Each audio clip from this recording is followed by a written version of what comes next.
नमस्कार स्टुडंट्स, मी भूषण घोडके तुमचं कैवल्य civil services mentors for UPSC आणि एमपीएससी मध्ये स्वागत करतो. आजचं आपलं जे लेक्चर असणार आहे हे हिस्ट्री संदर्भात असणार आहे आणि हिस्ट्री रिलेटेड मागच्या 5-1 वर्षामध्ये ज्या नवीन डेव्हलपमेंट्स घडलेल्या आहेत किंवा नवीन काही बुक्स आलेले आहेत त्या संदर्भात आपण ओव्हरव्ह्यू घेणार आहोत. आता सगळेच बुक्स किंवा सगळेच जे काही आपल्याला डिस्कवरीज आहेत त्या पॉसिबल तर नाहीत कव्हर करणे एका लेक्चरमध्ये, पण आपण आज जे काही कव्हर करणार आहोत सगळ्यात महत्त्वाचं म्हणजे जर आपण मागच्या 5 ते 10 वर्षांमध्ये जर डेव्हलपमेंट बघितली तर ती सगळ्यात महत्त्वाची डेव्हलपमेंट जर आपण आर्किओलॉजिकल पर्स्पेक्टिव्हने बघितली तर त्याच्यामध्ये आपल्याला लक्षात येतं सिनोली जे उत्तर प्रदेश मधलं प्लेस आहे त्या ठिकाणी मोठ्या प्रमाणात जे एक्सकवेशन झालेले आहेत त्या एक्सकवेशनची जी फाइंडिंग आहे ती काय आहे तर इम्पॉर्टंट आहे आणि असं म्हटलं जातं की 21st सेंचुरी मधली सगळ्यात इम्पॉर्टंट जी काही फाइंडिंग आहे आर्किओलॉजिकल ती आहे. तर ती नेमकं फाइंडिंग काय आहे किंवा त्याच्यामध्ये जे आर्किओलॉजिकल एव्हिडन्सेस मिळाले आहेत त्याचा संबंध काय आहे ती गोष्ट आपण काय करणार तर बघणार. त्याचबरोबर जर आपण बघितलं जवळपास एक 2018 आणि त्याच्यानंतर ना एक नवीन बुक सांगलं होतं अर्ली इंडियन्स टोनी जोसेफ यांचं. आता टोनी जोसेफ हे इंडियन जर्नलिस्ट आहे आणि त्यांनी डीएनए बेस अनालिसिसवर इंडियामध्ये आतापर्यंत जेवढे मायग्रेशन झालेले आहेत तर त्यांच्या म्हणण्यानुसार 3 इम्पॉर्टंट मायग्रेशन झालेले आहेत. बाकी छोटे मोठे मायग्रेशन बऱ्यापैकी झालेले आहेत. तर त्याच्या संदर्भात आपण डिस्कस करणार आहोत. कारण त्याच्यामध्ये त्यांनी सांगितलेलं आहे की ज्या वेगवेगळ्या थिरीज समजा आर्यन इन्व्हेजन थिअरी किंवा आर्यनचं जे आक्रमण आहे मग त्याला रिफ्यूट तर केलंच गेलेलं आहे, पण मग त्याच्या मागे डीएनए अनालिसिस काय आहे किंवा डीएनए अनालिसिस त्याच्यामध्ये कसं सपोर्ट करतं तो संदर्भातला जो अँगल आहे तो त्या ठिकाणी इम्पॉर्टंट आहे. आणि ही जी सिनोली एक्सकवेशन आहे तर त्याच्यामध्ये याचा जो इम्पॅक्ट आहे तर तो खरंच हडप्पन लोक कोण होते किंवा हडप्पा आणि आर्यन यांच्यामध्ये काही संबंध आहेत का असे जे बरेच जे क्वेश्चन्स आहेत हे क्वेश्चन्स वर काहीतरी एक लाईट टाकण्याचा किंवा त्याच्या संदर्भात ते उत्तरच्या जवळ जाण्याचा प्रयत्न काय करतात हे बुक असेल किंवा ही जे फाइंडिंग असेल ते. त्याचबरोबर जर आपण एक अजून इम्पॉर्टंट बुक्स बघितलं ते म्हणजे विल्यम डॅनपियर. आता विल्यम डॅलिन यांनी हे जे पुस्तकं लिहिलेलं आहे तर हे इंडियन द गोल्डन रोड हा जो द गोल्डन रोड पुस्तक त्यांनी लिहिलेला आहे. तर त्यांनी दाखवलं की भारताचा जो इतिहास आहे म्हणजे खास करून प्राचीन इतिहास हा किती प्रगत होता आणि त्याच्यानंतर जर आपण त्या समकालीन जर जग बघितलं तर त्याच्यामध्ये भारताने त्या पद्धतीमध्ये कसं त्या ठिकाणी काय केलंय तर कॉन्ट्रीब्युट केलेलं आहे. तर आता हे इंडियन बेस्ड स्कॉटिश म्हणजे स्कॉटलँडचे आहेत आणि हिस्टोरियन आणि त्यांनी ही हिस्ट्री लिहिलेली आहे. तर आता ज्यावेळेस आपण कॉम्पिटेटिव्ह एक्झामचं प्रिपरेशन करत आहोत मे बी ते यूपीएससीच्या संदर्भात आहे किंवा एमपीएससी राज्यसेवा डिस्क्रिप्टिव्ह संदर्भात आहे. मग हिस्ट्री ऑप्शन संदर्भात असेल किंवा जीएसच्या संदर्भात मध्ये असेल जे नवीन डेव्हलपमेंट चालू आहेत ना तर त्याचं रिफ्लेक्शन आपल्याला जे क्वेश्चन्स आहेत त्या क्वेश्चन्स मध्ये दिसू शकतात. आता हे अंडरस्टँड करण्यासाठी ना की जे नवीन काही डेव्हलपमेंट्स आता याच्या व्यतिरिक्त जर बघितलं अजून बरेचसे जे काही पुस्तक आहेत ते म्हणजे नवीन हिस्टॉरिकल रायटिंग्स आहेत त्याच्यावर येतात. आता फॉर एक्झाम्पल अहिंसा हे देवदत्त पटनाईक यांचं पुस्तक आहे. त्यांनी जवळपास जे 100 फॅक्ट्स आहेत आपण असं म्हणू शकतो हडप्पा संदर्भात ते काय केलेलं तर हायलाईट केलेलं आहे. आता 2024 मध्ये जर बघितलं तर हडप्पन सिव्हिलायझेशन म्हणजे डिस्कवर व्हायला 100 वर्ष कंप्लीट झालेले आहेत. तर त्याच्यावर काही क्वेश्चन्स मे बी फ्रेम होऊ शकतात. त्यानंतर जर बघितलं तर मीनाक्षी जैन मॅम आहे द हिंदूज ऑफ हिंदुस्तान त्यांनी हे पुस्तक लिहिलेलं आहे आणि त्याच्यामध्ये त्यांनी दाखवलेलं आहे की कशा पद्धतीने जे काही कॉलोनियल हिस्टोरियन्स होते तर यांनी इंडियन हिस्ट्री ही कशी डिस्टॉर्ट केलेली आहे त्याच पद्धतीमध्ये त्यांनी ते समजून सांगण्याचा त्या ठिकाणी काय केलं तर प्रयत्न केला. आजच्या डिस्कशन मध्ये आपण जे पॉईंट्स बघणार आहोत तर ते इंटरलिंकेजेस व्हावे कॅन्डिडेटला ते समजावे आणि खास करून ते एक्झामिनेशन मध्ये त्यांना उपयोग व्हावा त्याच्यासाठी आपण त्याच्या मागचं जे बॅकग्राऊंड आहे थोडं बिल्डअप करूया आणि मग आपण पुढे जाऊ. मग पुढे जाण्याच्या अगोदर फक्त एक स्मॉल ऍड करून देतो. आपला हिस्ट्री ऑप्शनचा जो कोर्स आहे तो चालू आहे. आता याच्यामध्ये हे लाईव्ह प्लस रेकॉर्डेड आणि याच्यामध्ये जे आहेत आपलं जवळपास एन्शियंट इंडियाचं जो सेक्शन आहे तो कम्प्लीट होण्यामध्ये आलेला आहे आणि लवकरच आपला जो मेडिवल त्याच्यानंतर मॉडर्न आणि मॉडर्न वर्ल्ड हिस्ट्री हे पण काय होणार आहे तर कव्हर होणार आहे. जे कॅन्डिडेट राज्यसेवा डिस्क्रिप्टिव्ह पॅटर्नला प्रिपेअर करत आहेत किंवा जे कॅन्डिडेट युपीएससी साठी प्रिपेअर करत आहेत 2026 साठी तर ते कॅन्डिडेट काय करू शकतात तर आपला हिस्ट्री ऑप्शनल कोर्स जो आहे तो लॉन्च करू शकतात. आता याच्या संदर्भात जर तुम्हाला अधिक माहिती हवी असेल तर त्याची जे लिंक आहे तर डिस्क्रिप्शन बॉक्समध्ये दिलेली आहे आणि आपली ऍपची पण लिंक डिस्क्रिप्शन बॉक्समध्ये दिली तिथे जाऊन तुम्ही हे जे कोर्स आहे तो त्या ठिकाणी बघू शकतात परचेस करू शकतात. आणि अजून जर तुम्हाला जर माहिती हवी असेल तर तुम्ही मला 9511900488 या म्हणजे नंबरवर काय तर मला तुम्ही कॉल करू शकता 9511900488 मध्ये. आता ज्यावेळेस आपण एमपीएससी आणि युपीएससीचा जर सिलेबस बघितला ना तर याच्यामध्ये काय आहे तर वर्ड टू वर्ड त्या ठिकाणी सेम आहे आणि बऱ्याच वेळेस असं म्हटलं जातं की history is a dead subject. History हा डेड सब्जेक्ट नाहीये. हिस्ट्रीमध्ये नवीन नवीन ज्या फाइंडिंग्स होत असतात त्या नवीन नवीन फाइंडिंग्स काय होतात तर इन्कॉर्पोरेट होत असतात. नवीन नवीन जे काही बुक्स पब्लिश होतात त्यामध्ये. तर आपल्याला महत्वाचं काय आहे की ज्यावेळेस कॉम्पिटेटिव्ह एक्झामिनेशन मध्ये प्रिपेअर करत आहोत तर सगळे लोक जे आहेत तर ते बेसिक पुस्तक प्रत्येक जण वाचणार आहे. पण तुम्ही एक्झामिनरला अपील करण्यासाठी जे बेसिक गोष्टी आहेत त्या तर द्यायच्याच आहेत, पण त्याच्या व्हॅल्यू एडिशन मध्ये अजून काय गोष्टी देऊ शकतात जेणेकरून तुम्हाला जो एक्स्ट्रा मार्क आहे प्रत्येक क्वेश्चन मध्ये 0.5 असेल किंवा 1 असेल तो गेन करण्यामध्ये आपल्याला इम्पॉर्टंट होऊ शकतो. खास करून हिस्ट्री ऑप्शन मध्ये जर या न्यू फाइंडिंग जर तुम्ही कोट केल्या ठीक आहे तर त्याचा तुम्हाला काय होऊ शकतो तो फायदा होऊ शकतो. आता हे समजून घेण्यासाठी ना एक थोडं अंडरस्टँड आपण एक ब्रीफ ओव्हरव्ह्यू घेऊया आणि त्याच्यानंतर काय करूया त्याच्या नवीन फाइंडिंग झालेल्या आहेत त्या समजून घ्यायला मदत करूया. आता लक्षात घ्या मित्रांनो की ज्यावेळेस आपण हिस्ट्री म्हणतो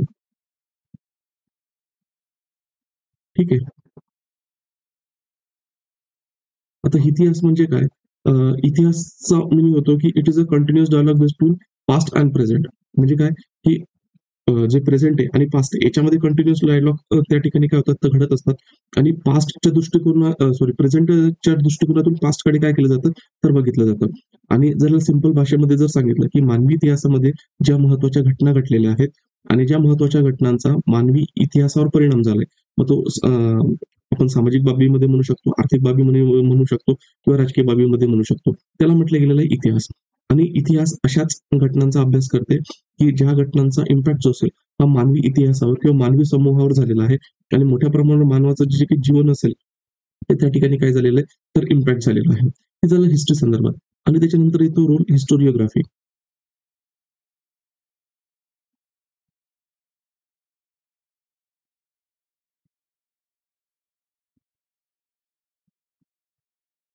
आता इतिहास लेखनाचा अर्थ काय होतो मित्रांनो? The way of history writing म्हणजे हिस्ट्री ही कशी लिहिली गेली आहे ते बघणे आणि हिस्ट्रीमध्ये ज्यावेळेस कुठलीही गोष्ट जर इतिहासामध्ये समजून घ्यायची असेल तर त्यावेळेसचे लोक तर काही जिवंत नाहीत. पण त्यांनी जे अवशेष सोडलेले आहेत मग त्यालाच आपण साधने म्हणतो किंवा स्त्रोत म्हणतो. तर मग ते एक तर पुरातत्व स्वरूपातले किंवा आर्किओलॉजिकल स्वरूपातले असतील किंवा ते लिखित स्वरूपातील साहित्य असतील. मग ते जे प्राथमिक आपण त्याला साधने किंवा स्त्रोत म्हणतो याचा अभ्यास करून याला वेगवेगळ्या अँगलने बघून त्या ठिकाणी काय लिहिलं जातो तर इतिहास लिहिला जातो. म्हणजे इतिहास ह्या खरंच गोष्टी घडली ते असतं का नाही. इतिहास हे काय आहे एक सत्याचं वर्जन आहे म्हणजे it is the version of truth. म्हणजे काय ते सत्याची ती एक बाजू आहे. ती कंप्लीट म्हणजे आपण त्याला ट्रुथफुल म्हणू शकत नाही पण ती रॉंग आहे असं देखील म्हणू शकतो. म्हणजे ज्यावेळेस हिस्टोरियन एव्हिडन्सेसच्या बेसिसवर अनालिसिस करतात आणि त्यांचा व्ह्यू पॉईंट त्या ठिकाणी मांडतात. त्याला काय म्हटलं गेलेलं तर हिस्टोरिओग्राफी किंवा इतिहास लेखन. आता आपल्या सिंपल अंडरस्टँडिंग नुसार जर आपण बघितलं ज्यावेळेस इतिहास लेखनाची सुरुवात झाली तर असं म्हटलं गेलेलं आहे की त्याची सुरुवात जी असेल आता ही सुरुवातीला युरोसेंट्रिसिटी. आता ऍक्च्युअली डेव्हलपमेंट युरोपमध्ये झाल्या. युरोपचा मोठ्या प्रमाणावर पगडा होता. म्हणून असं म्हटलं गेलेलं आहे की हिस्ट्री रायटिंगची जी सुरुवात असेल किंवा इतिहास लेखनाची जी सुरुवात असेल ती युरोपमध्ये झाली. ज्यावेळेस आपण इतिहास लेखन हा संदर्भ जर म्हणतो तर त्याच्यामध्ये सगळ्यात महत्वाच्या 2 ते 3 बाबी येतात. एक म्हणजे इतिहासाची जाणीव. म्हणजेच काय की कुठल्या गोष्टी घडलेल्या आहेत त्या महत्वाच्या आहेत. ठीक आहे. एक ती म्हणजे इतिहासाची जाणीव. दुसरं म्हणजे काय की मग लोकांना गोष्टी माहिती आहेत की जी महत्वाची गोष्ट घडलेली आणि इतिहासाबद्दल जाणीव आहे तर त्याचं काय केलं पाहिजे तर रेकॉर्डिंग झालं पाहिजे. म्हणजे ते लिखित स्वरूपात असलं पाहिजे. हे दुसऱ्या प्रकारामध्ये असेल किंवा ते आपण असं म्हणू शकतो one generation to the another generation ते ट्रान्सफॉर्म झालं पाहिजे. म्हणजे ते झालं रेकॉर्डिंग असेल. आणि त्याच्यानंतर काय ते सातत्याने त्याचं जे प्रेझेन्स असला पाहिजे. म्हणजे 2 ते 3 बाबी आहेत या इतिहास लेखनाची जी जाणीव आहे तर त्याच्या संदर्भात इम्पॉर्टंट ठरतात. आता प्रत्येक समाजामध्ये इतिहास लेखनाची जी जाणीव आहे ही वेगवेगळ्या पद्धतीमध्ये. जर पश्चिम समाजामध्ये जर बघितलं तर इतिहास लेखनाची जी जाणीव आपल्याला दिसते तर ती लिखित स्वरूपातील दिसते.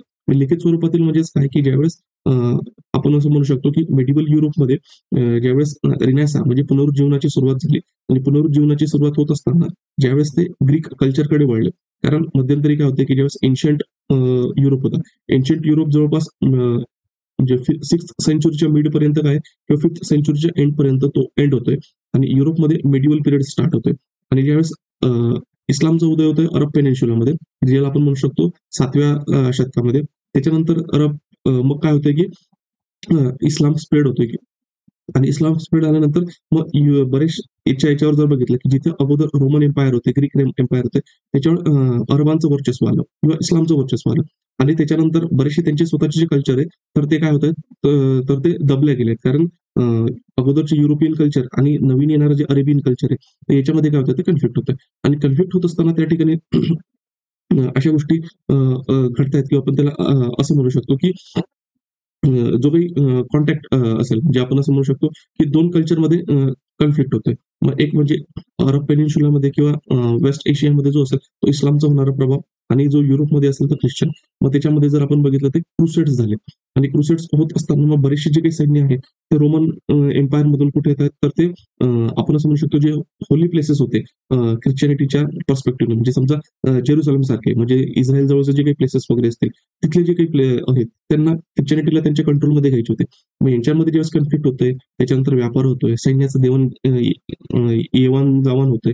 मग त्याच्यामध्ये काय होतंय की त्यांचे अगोदर जे काही कल्चर रेकॉर्ड करून ठेवले होते अरबांनी तर मग त्यांना त्यांच्या संदर्भात माहित पडते मग ते लक्षात घेतात की ते स्टडी करतायत त्यांचं ग्रीक आणि रोमन कल्चर असेल ते आणि मग हळूहळू त्याच्यामध्ये जी काही इतिहास लेखनाची जाणीव आहे ती आपण असं म्हणू शकतो की ज्यावेळेस प्रबोधनाचा काळ होतोय येतोय 18th-19th सेंचुरीमध्ये तोपर्यंत ती जी हिस्ट्री ॲज अ डिसिप्लिन आहे ती डेव्हलप होते आणि हिस्ट्री ॲज डिसिप्लिन डेव्हलप झाल्यामुळे काय होतंय की मग युरोपमध्ये हिस्ट्रीला काय कन्सिडर केलेलं आहे मदर ऑफ ऑल सब्जेक्ट आणि ते ऑलरेडी आहे.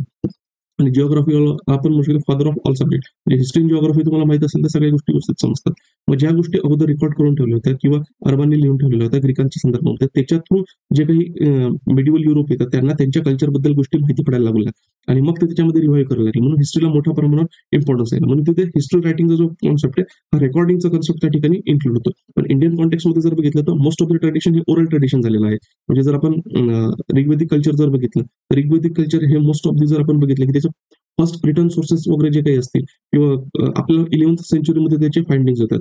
पण ओव्हर द सेंचुरी जर आपण लक्षात घेतलं तर ते मौखिक परंपरेने काय केलंय तर ट्रान्सफॉर्म केलेले म्हणजे असं आपण इतिहास लेखन म्हणतो. मग आता हा झाला एक कॉन्सेप्ट इतिहासाची असलेली जाणीव त्याच्यामध्ये ते 2 ते 3 पॅरामीटर इन्क्लूड होतात.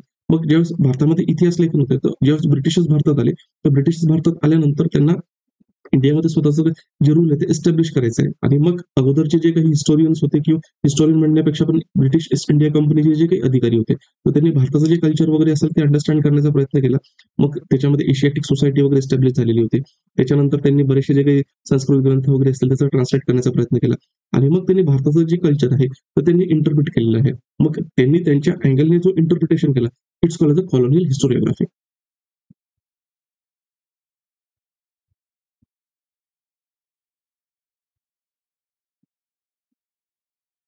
म्हणजे वसाहतवादी इतिहास लेखन.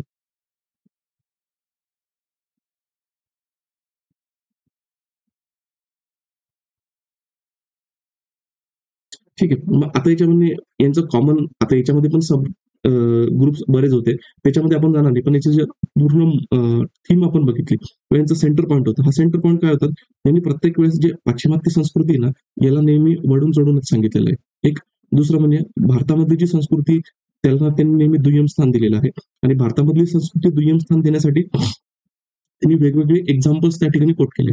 म्हणजेच म्हणजे काही धर्मग्रंथ असतील, मग त्यामध्ये स्त्रियांची स्थिती ही किती हलाखीची होती. भारतामध्ये जर असेल तर कास्टिझम, अनटचेबिलिटी हे कन्सेप्ट्स कसे पहिल्यापासून आलेले आहे. त्याच्यामध्ये जर बघितलं तर मग आता त्याच्यामध्ये त्यांनी इंडियाची जी हिस्ट्री असेल तर ती रिलिजन बेसिसवर काय केली तर डिवाइड केली. म्हणजे भारताचा प्राचीन काळ जो असेल तर तो त्यांनी हिंदूंचा काळ म्हटला, मिडिव्हल असेल तो मुस्लिमचा म्हटला आणि त्याच्यानंतर ब्रिटिशर्स ज्यावेळेस भारतात आले तर त्याला म्हटलं गेलेलं आहे त्यांनी तर ब्रिटिश काळ म्हटलं, ना की ख्रिश्चन काळ म्हटलेला आहे.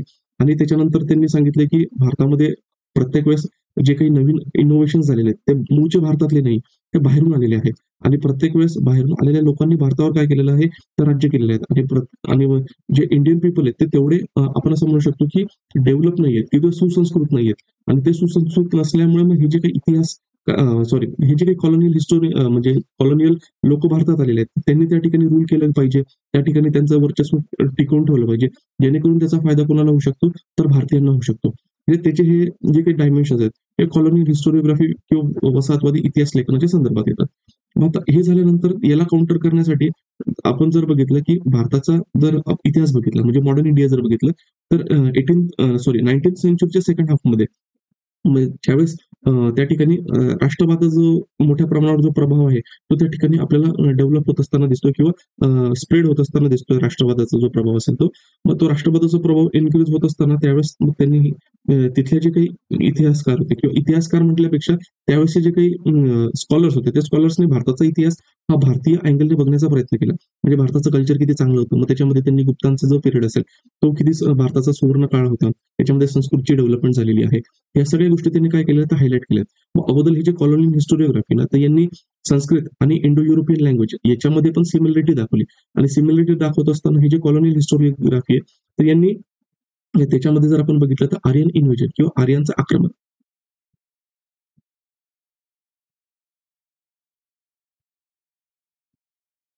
मॉर्टिमर मिलर अगोदर, म्हणजे मॉर्टिमर विलरने ही जी थेरी आहे, ही थेरी काय केली तर डेव्हलप केलेली आहे जवळपास 1946-1947 मध्ये, की बाहेरून आर्यांचं आक्रमण झालेलं आहे. आणि मग त्यांनी काय केलेलं तर हडप्पा संस्कृती जी असेल, तर हडप्पा संस्कृतीचा ऱ्हास केलेला आहे. आणि ऱ्हास केल्यानंतर मग हे जे वैदिक लोक होते हेच म्हणजे आर्यन होते. आणि हे बाहेरून आलेले आहेत भारतात, त्यांनी त्यांची संस्कृती भारतात आणली. आणि त्यांनी काय केलं की भारताचे मूळ होते, त्याला आपण म्हणू शकतो की हडप्पन लोक, त्यांना काय केलं त्याचा ऱ्हास केलेला आहे. मग इथे जे असेल तर नॅशनलिस्ट हिस्टोरिओग्राफी.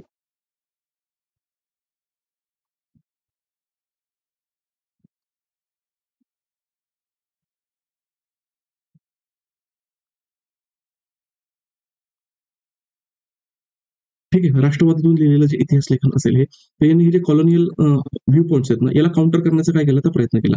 मग यांनी जसं गुप्तांचा पिरियड वगैरे असेल, त्याला त्यांनी एनरिच करण्याचा प्रयत्न केला. भारतामध्ये जे काही सायंटिफिक डेव्हलपमेंट होती, त्याच्यावर त्यांनी फोकस केलेला आहे. ठीक आहे. मग आता हे होत असताना त्या लक्षात घेतलं, यांचं लिमिटेशन एक होतं, यांनी भारताचा जो इतिहासाचं क्लासिफिकेशन आहे, हे जे आपण असं म्हणू शकतो जेम्स मिलने केलं होतं, की प्राचीन भारत जो असेल तो हिंदूंचा असेल, मध्ययुगीन भारत असेल तो कसला असणार आहे तर इस्लामचा असणार आहे, आणि मॉडर्न पिरियड असेल तो ब्रिटिशांचा. हा त्यांनी मान्य केला. आणि त्याच्यामुळे बऱ्याच वेळेस काय झालं, की यांच्यामध्ये पण मग सोसायटीमधले असणार जे डिव्हिजन आहे, ते डिव्हिजन त्यांनी मान्य केलं नाही. मग याच्यानंतर अजून एक स्कूल येतो, तो म्हणजे मार्क्सिस्ट हिस्टोरिओग्राफी. ठीक आहे. म्हणजे मार्क्सवादी इतिहास लेखन. आता मार्क्सवादी इतिहास लेखन जे असेल ना, ते 1940 नंतर किंवा 1950-60 नंतर हे मार्क्सवादी इतिहास लेखन काय झालं, तर लिहायला सुरुवात झाली. आता जर मार्क्सिझममध्ये काय, की इतिहासामध्ये जे गोष्टी घडलेल्या आहेत ना, त्या कशामुळे घडलेल्या आहेत, तर इकॉनॉमीमध्ये जो चेंज होतो. इकॉनॉमीमध्ये चेंज झाला तर समाजामध्ये चेंज होतो. समाजामध्ये चेंज होत असताना पॉलिटिकल मध्ये सिच्युएशन, धार्मिक सिच्युएशनमध्ये चेंज होतो. तर यांनी काय केलेलं आहे, तर जे रिलिजियस एस्पेक्ट्स वगैरे असतील किंवा सुपरनॅशनल एस्पेक्ट्स असतील किंवा इंडिव्हिज्युअल पर्सन असेल, तर त्याचा इम्पॅक्ट त्यांनी नाकारलेला आहे. मग यांनी जो इन्फोसिस दिलेला आहे, हा कशावर दिला आहे तर इकॉनॉमिकल चेंजेस जे असतील, आणि इकॉनॉमिक चेंजेस हा बेस असतो. आणि त्याच्यावर जे सुपरस्ट्रक्चर रिलायबल असतं, म्हणजे सोसायटीमधलं कल्चर, हे कशावर बेस असतं तर इकॉनॉमिकल चेंजेसमध्ये. मग आता हे झालं मार्क्सवादी इतिहास लेखन. आता जेव्हा मॉडर्न इंडियाच्या कॉन्टेक्समध्ये येतो, तर अजून बरेच स्कूल्स ऑफ हिस्टोरिओग्राफी येतात. सबाल्टन स्कूल्स ऑफ हिस्टोरिओग्राफी आहे. त्याच्यानंतर जर आपण म्हणू शकतो की कॅम्ब्रिज स्कूल्स ऑफ हिस्टोरिओग्राफी आहे. असे बरेच ब्रांचेस त्याच्यामध्ये येतात. पण आता आपण एन्शियंट इंडिया संदर्भात किंवा मिडल इंडिया संदर्भात ज्या नवीन डिस्कव्हरीज बघतोय, त्या कॉन्टेक्स्टमध्ये आपल्याला हे गोष्टी समजून घेणे गरजेचे आहेत. आता लेक्चरमध्ये फार मी डिटेलमध्ये कव्हर केलेले आहेत. आता शॉर्ट स्पॅनमध्ये याच्या अजून डिटेलमध्ये गेलो, तर लेक्चर पण फार लेंथी होऊन जाईल. आणि बघणारे पण थोडं बोर्डम फील करू शकतात. तर एवढं लक्षात घ्या, की इतिहासामध्ये जे बदल झालेत ना, तर बदल होत असताना यांनी वेगवेगळे फॅक्टर झालेले. कारण इतिहासामध्ये काय आहे, की सातत्य आणि बदल हा याचं कॉम्बिनेशन चालतंय. म्हणजे कुठल्या गोष्टी बदलतायत आणि कुठल्या गोष्टींमध्ये सातत्य चालतंय. मग जो बदल घडतोय तो कुठल्या गोष्टीमुळे बदल घडतोय. तर त्याच्यासाठी कारणं दिली जातात. आणि ते कारणं देत असताना मग काही वेळेस जे काही हे कॉलॉनियल हिस्टोरिओग्राफर आहे, तर यांनी बाहेरचे जे शक्ती आहेत तर त्याच्यावर जास्त एम्फोसिस दिला. नॅशनलिस्ट हिस्टोरिओग्राफी असेल तर नाही, तर त्यांनी देशामधले जे मुद्दे आहेत तर ते बदलासाठी कारणीभूत होते. आणि मार्क्सिस्ट हिस्टोरिओग्राफरने काय सांगितलेलं आहे, की नाही त्या ठिकाणी कोण इम्पॉर्टंट होते, तर जे इकॉनॉमीमध्ये चेंज झालेला आहे, तर तो फॅक्टर त्या ठिकाणी इम्पॉर्टंट होता. मग आता म्हणजे याच्यामध्ये यायला लागले हे व्ह्यू पॉइंट्स. मग आता या व्ह्यू पॉइंट्समध्ये जर आपण अजून जर याला स्टडी करण्याचा प्रयत्न केला, तर जे कॉन्ट्रोवर्शियल एस्पेक्ट्स राहिले, ते म्हणजे या ठिकाणी आपण म्हणू शकतो आर्यांचं आक्रमण. मग आर्यांच्या आक्रमणाच्या बाबतीमध्ये जर आपण लक्षात घेतलं, तर हा आता हा जो पॉइंट आहे, हा पॉइंट बऱ्याच वेळेस नॉर्थ इंडिया आणि साऊथ इंडियामध्ये काय तर डिवायडेशनचा पार्ट होऊन जातो. म्हणजे पॉलिटिकली याला फार काय केलं जातं तर एक्सप्लॉइट केलं जातं, की नाही. आणि आर्य म्हणजे काय कन्सिडर केलं जातं, की बाहेरून आलेली संस्कृती आहे. त्याच्यानंतर हे संस्कृतच्या संदर्भात आहे, वेदांच्या संदर्भात आहे. आणि त्याच्यानंतर बाहेरच्या आलेल्या लोकांनी भारतामधले जे मूळ लोक आहेत त्यांच्यावर काय केलेलं आहे तर वर्चस्व गाजवलेलं आहे. म्हणजे हा व्ह्यू पॉइंट रिफ्लेक्ट करून काय दाखवलं जातं तर आर्यन इन्व्हेजन थेरी जी असेल किंवा आर्यांचं आक्रमण त्या ठिकाणी दाखवलं जातं. आणि बाकीचे जे मूळचे रहिवासी होते, तर हे काय राहिलेले आहेत की दुय्यम स्थान झालेले आहेत. म्हणजे मग आर्यांनी जे आणलेले ते ब्राह्मणिकल ट्रॅडिशन वगैरे असेल, तर ते कोणाचं दुय्यम स्थान झालेलं आहे.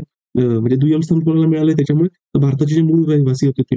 आता आर्यन जे इन्व्हेजन आहे, तर ते तर रिफ्यूट झालेलं आहे. म्हणजे त्याला मान्यता जी आहे ती इतिहासामध्ये नाहीये. कारण ज्यावेळेस मॉर्टिमर विलर यांनी बरेचसे जे एव्हिडन्सेस दिले होते, मग खास करून हडप्पा सिव्हिलायझेशन किंवा हडप्पा संस्कृती ज्यावेळेस ऱ्हास होतोय, तर ऱ्हास होत असताना त्याच्यात त्यांनी सांगितलेलं होतं, की जे काही मोहेंजोदडो या ठिकाणी स्केलेटन वगैरे सापडलेले आहेत.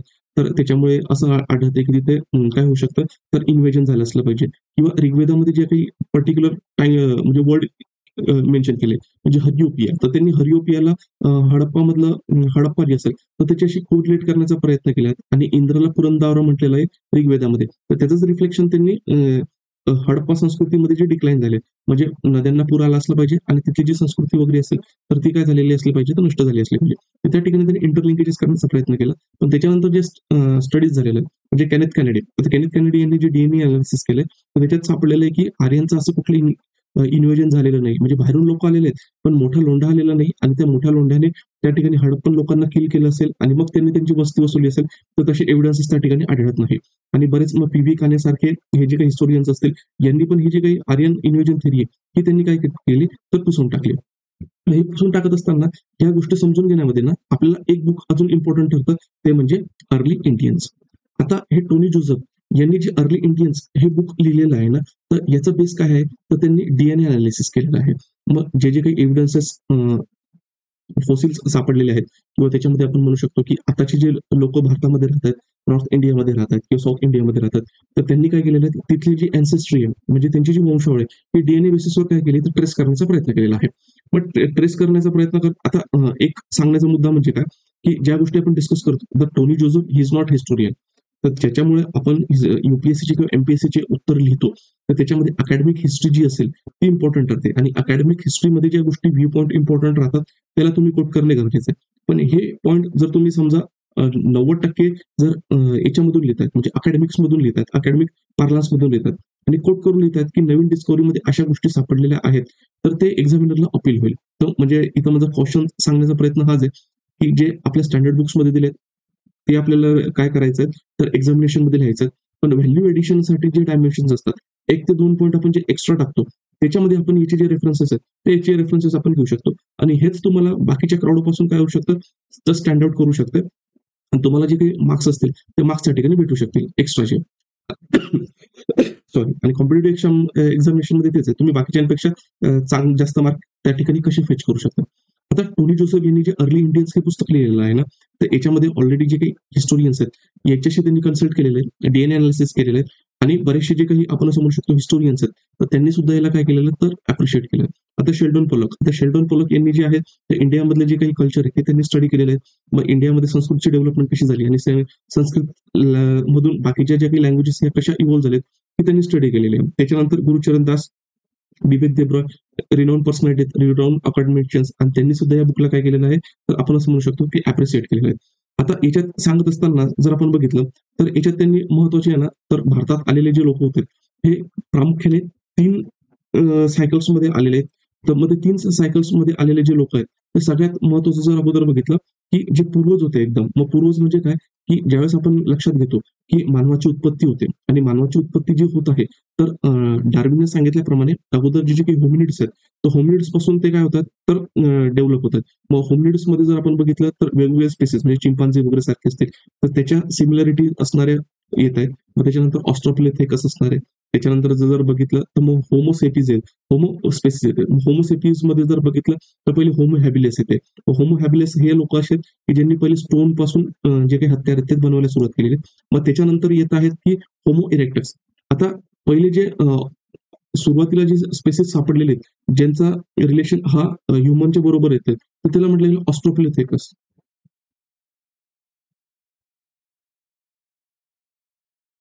हा जे हे ऑस्ट्रोलोपिथेकस आहे का, तर याचे एव्हिडन्सेस सगळ्यात पहिले आफ्रिकेमध्ये सापडलेले आहेत आणि आफ्रिकेमध्ये जर आपण बघितलं, तर पूर्वेकडचा जो आफ्रिकाचा रिजन आहे, केनियाचा रिजन वगैरे असेल, ठीक आहे. तर तिथे हे ओल्डुबाई कॉच, तर ओल्डुबाई कॉचमध्ये सापडलेले आहेत आणि हे पहिल्यांदा मग हिस्टोरियन म्हणतात, की हे सुरुवातीचं जर लिनेज बघितली ह्युमन्सची, तर ही इथे दिसू शकते.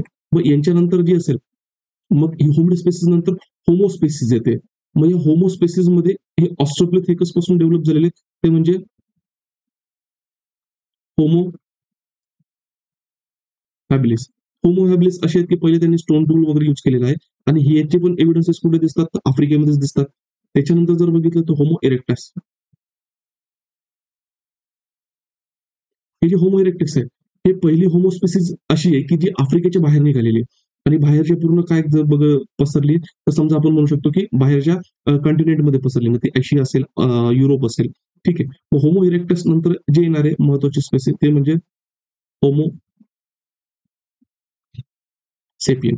आणि होमो सेपियनचं वर्जन म्हणजे काय? निअँडरथल. ठीक आहे. हे जे निअँडरथल स्पेसिस आहेत, ही होमोसेपियनचीच काय दिसते तर स्पेसिस दिसते. आणि आताचं ऍडव्हान्स ह्युमन ज्याला म्हटलं गेलं, होमोसेपियन सेपियन, होमोसेपियन्स सेपियन्स. हे काय आहे तर ऍडव्हान्स व्हर्जन. आता मग जे डीएनए अनालिसिस जर केलं, तर असं म्हटलं गेलेलं आहे, की आता हे जे होमो इरेक्टस आहे, याच्या अगोदर म्हणजे होमोसेपियन सेपियन्सच्या अगोदर जे होते, त्यांना आर्किक ह्युमन्स म्हणजे काही जे जुने मनुष्य होते, तर त्यांना जुने मनुष्य म्हटले गेले. आणि नवीन माणूस जो असेल, तर त्याला होमोसेपियन सेपियन म्हटले गेले. हे लक्षात घ्या. मग हे आर्किक ह्युमन्समध्ये जर आपण बघितलं, तर होमो इरेक्टस पण येतो, होमोसेपियन पण येतो.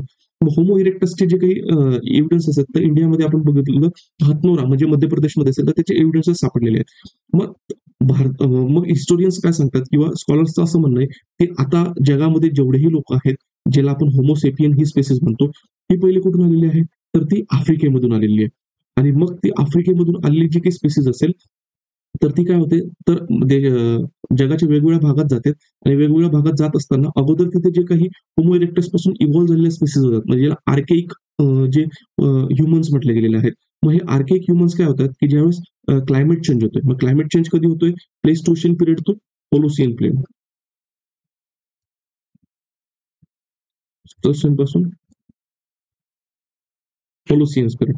आणि जवळपास जर आपण आता बघितलं तर हे 12,000 इयर्स एगो, किंवा तुम्ही याला म्हणू शकता near about 10,000 before common era. या ठिकाणी काय होतं, तर क्लायमेट चेंज होते. म्हणजे क्लायमेट चेंजमध्ये काय, हे जे आर्केक ह्युमन्स आहेत ना, ते सर्व्हाइव्ह होऊ शकत नाही. पण हे जे होमोसेपियन सेपियन्स आहेत, हे इव्हॉल्व होऊ शकतात. मग होमोसेपियन सेपियनची पहिली सुरुवात जर आपण डीएनए अनालिसिसवर बघितलं, ती आफ्रिकेमध्ये जवळपास 2,00,000 वर्ष अगोदर दिसते. म्हणजे होमोसेपियन पासून होमोसेपियन सेपियन काय झाले, तर इव्हॉल्व झाले. आता मग याच्यामध्ये जर आपण अर्ली इंडियन्समध्ये बघितलं, तर मग यांचं म्हणणं आहे, की टोनी जोसेफ यांचं, ज्यांनी डीएनए अनालिसिस केले, जवळपास 65,000 वर्षापूर्वी काय, ही जी नवीन स्पेसिस आहेत, म्हणजे ज्याला आपण म्हणतो होमोसेपियन सेपियन, ती काय आली, तर ती एशियामध्ये आली, म्हणजे भारतीय उपखंडामध्ये आली. आणि भारतीय उपखंडामध्ये आल्यानंतर अगोदरपासून जे आर्केक ह्युमन्स होते, म्हणजे त्याला आपण होमो इरेक्टस पासून इव्हॉल्व झालेले ह्युमन्स म्हणतो, तर त्यांच्यासोबत ते काय तर राहायला लागले, किंवा त्यांच्यामध्ये त्यांचा कॉन्फ्लिक्ट टाळण्यासाठी काय, ते भारताच्या उत्तर भागात असतील किंवा भारताच्या कोस्टल भागात थ्रू ते काय झालं, भारताच्या नॉर्दर्न भागामध्ये काय तर गेलेले आहे. सॉरी, भारताच्या सदर्न भागामध्ये ते गेलेले आहे. मग तसं जात असताना आता जर आपण याला मॅप थ्रू जर बघितलं,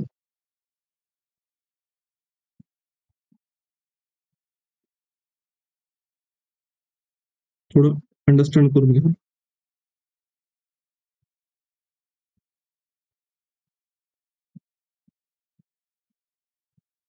हा आफ्रिका. आणि इकडे कुठे ईस्टर्न आफ्रिकेमध्ये काय आहे, तर ते नवीन जे स्पेसिस आहेत ते सापडलेले आहेत आणि इथे बल अप म्हणतात. मग आता ज्यावेळेस हिस्टोरियन्स म्हणतात, की त्यांनी ज्यावेळेस ते रूट फाइंड आउट केलेला आहे, ते कुठून आलेलं असलं पाहिजे, तर सगळ्यात अरेबियामध्ये पोहोचणार त्यांना जो शॉर्टेस्ट रूट होता, तो हा इथून बल अप मंडप मधून आलेला असला पाहिजे. आणि इथून जे असतील तर मग ते भारतामध्ये एंटर झाले असले पाहिजे.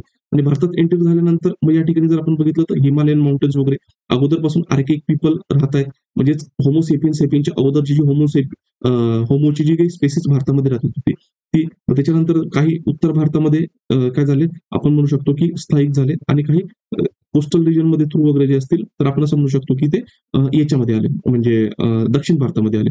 मग आता कोस्टल रिजन मध्ये होत असताना त्याच्यामध्ये हे कसे गेले असतील, तर मग ज्यावेळेस क्लायमेट चेंज होतोय, तर क्लायमेट चेंज होत असताना ज्यावेळेस आपण प्लेस्टोशियन पिरियड म्हणतो, प्लेस्टोशियन पिरियड मध्ये काय होतंय, इट इज सायक्लिक चेंजेस होतात. मग सायक्लिक चेंजेस म्हणजे काय, की आईस एज पण आहे. ठीक आहे. आणि त्याच्यामध्ये वॉर्म आणि वेट अशी सायकल पण त्याच्यामध्ये चालू आहे. म्हणजे जसं जसं प्लेस्टोशियन पिरियड करून होलोशियन पिरियड कडे यायला सुरुवात होते. आणि याची सुरुवात जवळपास जर आपण बघितलं, तर 1.6 मिलियन इयर्स एगो, काही ठिकाणी 2.0 मिलियन्स इयर्स अगो पण म्हटले गेले, तर 2.5 मिलियन इयर्स अगो पण म्हटलं गेलेलं आहे. ठीक आहे. म्हणजे आईस एज आहे, तर आईस एज राहते, नंतर पुन्हा काय होतंय, वॉर्मिंग होते, पाणी येतंय, पुन्हा आईस एज येतोय, पुन्हा वॉर्मिंग होते. असं 4 सायकल झाल्या पाहिजे असं हिस्टोरियनचं म्हणणं. ज्यावेळेस आईस एज येते, तर त्यावेळेस हे जे पाणी ना, हे पाणी गोठलेलं आहे. आणि गोठल्यामुळे काय होतंय, की याच्यामध्ये जो काही कोस्टल एरियामधलं पाणी असेल, ते श्रिंक होते. आणि श्रिंक झाल्यानंतर हे कोस्टल एरियामधले जे अंतर आहे, हे काय होतं, हे कमी होते. म्हणून इथे यांना ट्रान्सपोर्टेशनसाठी किंवा आपण असं म्हणू शकतो मायग्रेट करण्यासाठी इझी होतं. आणि कोस्टल रिजन मध्ये पण ते येत असताना अगोदर आताचा जो कोस्टल रिजन आहे, तर मग ज्यावेळेस एन्व्हायरमेंट चेंज झालं किंवा क्लायमेट चेंज झालं, प्लेस्टोशियन टू होल्युशन पिरियडमध्ये, त्यावेळेस वॉटर लेवल इन्क्रीज झाली आणि वॉटर लेवल इन्क्रीज झाल्यामुळे कदाचित अगोदरचे जे काही ह्युमन्स ज्या एरियामध्ये राहत असतील ते आता पाण्याच्या खाली आले असतील. मग त्यांनी या ठिकाणी सांगितलं. मग हे होते फर्स्ट इंडियन्स, म्हणजे फर्स्ट जे काही भारतामध्ये आलेले लोक होते ते.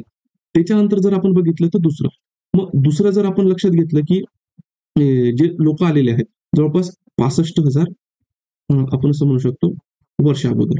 ठीक आहे. मग 65,000 वर्ष अगोदर नंतर जर आपण बघितलं ते भारतात आले राहिले. मग दुसरे जे काही मायग्रेशन मोठ्या प्रमाणात म्हणू शकतो की ज्यावेळेस भारतामध्ये पहिल्यांदा हे सुरुवात होते, ऍग्रिकल्चर सुरुवात होते. मग ऍग्रिकल्चरची सुरुवात झालेली भारतामध्ये, तर त्याचे जे पहिले एव्हिडन्सेस जर आपण बघितलं, भारताच्या वायव्य भागात जर बघितलं तर तिथं मेहघरमध्ये आपल्याला सापडतंय. ठीक आहे. आता मेहघर जे असणार आहे किंवा मेहघर जे असणार आहे ते तिथे आढळत आहेत आणि जवळपास हे किती जुनं आहे, इसवी सन पूर्व 7,000, म्हणजे आपण 7,000 बिफोर कॉमन एरा. आता हे मेहगरचं जर प्लेस बघितलं इथे कुठेतरी कच्ची प्लेन आहे, म्हणजे रिव्हर आहे आणि ते बलुचिस्तानच्या रिजन मध्ये काय ते मेहगर त्या ठिकाणी काय तर सापडते. तिथं पहिले ऍग्रिकल्चरचे जे काही एव्हिडन्सेस आहेत ते सापडतात. त्याच्याच पॅरलली जर आपण बघितलं तर भारतामध्ये जर बघितलं तर लौरदेवा नावाचा प्लेस आहे, संत कबीरनगर डिस्ट्रिक्ट आहे उत्तर प्रदेशमध्ये. तिथे पण सुरुवातीला राईस आहे, म्हणजे आपण म्हणू शकतो की तांदूळाचे पण जे एव्हिडन्सेस आहेत ते एव्हिडन्सेस त्या ठिकाणी काय आहेत तर आढळतात. म्हणजे तिथे पण ऍग्रिकल्चर जो असेल तो ऍग्रिकल्चर त्या ठिकाणी स्टार्ट झाला असेल. आणि मेहगरमध्ये जे काही पहिले धान्य वगैरे सापडले तर ते गहू, व्हीट आणि बार्ली, ठीक आहे, याचे सापडलेले. मग आता हे होत असताना अशीच सिमिलर ऍग्रिकल्चरची सिच्युएशन किंवा डेव्हलपमेंट जी असेल ती वेस्ट एशियामध्ये चालू आहे, म्हणजे पश्चिम आशियामध्ये चालू आहे. तर मग पश्चिम आशियामध्ये चालू असताना मग त्या ठिकाणी नेमकं लक्षात येतंय की म्हणजे जर ही ऍग्रिकल्चरची डेव्हलपमेंट जी मेघरमध्ये चालू आहे आणि पश्चिम आशियामध्ये चालू आहे, तर मग यांच्यामध्ये काही इंटरलिंकेजेस होते का किंवा काही होतं का? मग हिस्टोरियन मग टोनी जोझफ यांनी काय सांगितलं की जिथं झॅग्रोस माउंटेन आहे, हे जे झॅग्रोस माउंटेन आहे हे इराणमध्ये किंवा इराणचा जो भाग आहे त्याच्यामध्ये, तिथून हे जे लोक आहेत ना हे भारतामध्ये आले. आणि हे कधी आले? जवळपास 7,000 before common era to sorry, 6,000 before common era. या ड्युरेशन मध्ये जी काही लाट आहे बाहेरची ती काय येते तर भारतामध्ये येतात. भारतामध्ये आल्यानंतर मग हे जे काही लोक आहेत आपण जे म्हणू शकतो की फर्स्ट इंडियन म्हणजे होमोसेपियन सेपियन ते इथे राहत होते. ते झॅग्रोस माउंटेन मध्ये आलेले लोक असतील ते इथे आले. यांच्यामध्ये कल्चरल इंटरॅक्शन झालं आणि कल्चरल इंटरॅक्शन झाल्यानंतर मग हे झाले हडप्पन सिव्हिलायझेशनचे लोक, म्हणजे हडप्पा संस्कृतीमधले जे लोक होते ते म्हणजे फर्स्ट इंडियन जे होते. फर्स्ट इंडियन्स म्हणजे कुठले की जे आफ्रिकेमधून आलेले होते, म्हणजे त्याला आपण म्हणू शकतो की होमोसेपियन सेपियन स्पेसिस. आणि हे दुसरे म्हणजे कुठले की जे झॅग्रोस माउंटेन मधून आलेले लोक आहेत ते झाले झॅग्रोस माउंटेन मधून आलेले लोक. मग यांनी काय केलेलं इथल्या ऍग्रिकल्चरचा उपयोग करून, कारण इथल्या ऍग्रिकल्चरवर बाहेरचा इम्पॅक्ट नाहीये, हे व्ही गॉर्डन चाइल्ड असणार आहे किंवा टोनी जोझफ यांच्या डीएनए अनालिसिस मध्ये पण त्या ठिकाणी लक्षात येते की मग जे हडप्पा संस्कृतीचं जे डेव्हलपमेंट आहे ते त्याचं ओरिजिन भारतामध्येच आहे ना की कुठून बाहेरून आहे. मग याच्यामध्ये हे लोक होते. मग हे दुसरा आस्पेक्ट झालं. आणि हे जे दुसरा आस्पेक्ट झाल्यानंतर मग त्याच्यानंतर तिसरी जी वेव आलेली आहे ती तिसरी वेव आपल्याला जवळपास डीएनए अनालिसिस सांगते की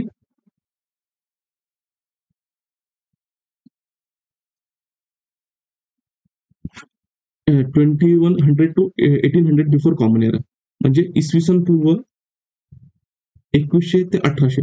मग इसवी सन पूर्व 2100 ते 1800 मध्ये हे लोक नेमकं कुठले आलेले आहेत तर हे स्टेप क्लायमेट मधून. आता स्टेप म्हणजे काय, जिथे गवताळ प्रदेश होता, हा गवताळ प्रदेश जो असेल हा आपण म्हणू शकतो की पश्चिम युरोप ते चायनामधला जो प्रदेश होता तर त्याच्यामध्ये जो गवताळ प्रदेश आहे तिथून हे लोक आले. आणि तिथून आल्यानंतर हे डायरेक्ट काही जण काय कुठे सिच्युएटेड झालं तर Bactria Margiana archaeological complex. Bactria Margiana archaeological complex. आता हा जो प्लेस आहे हा कुठे आहे?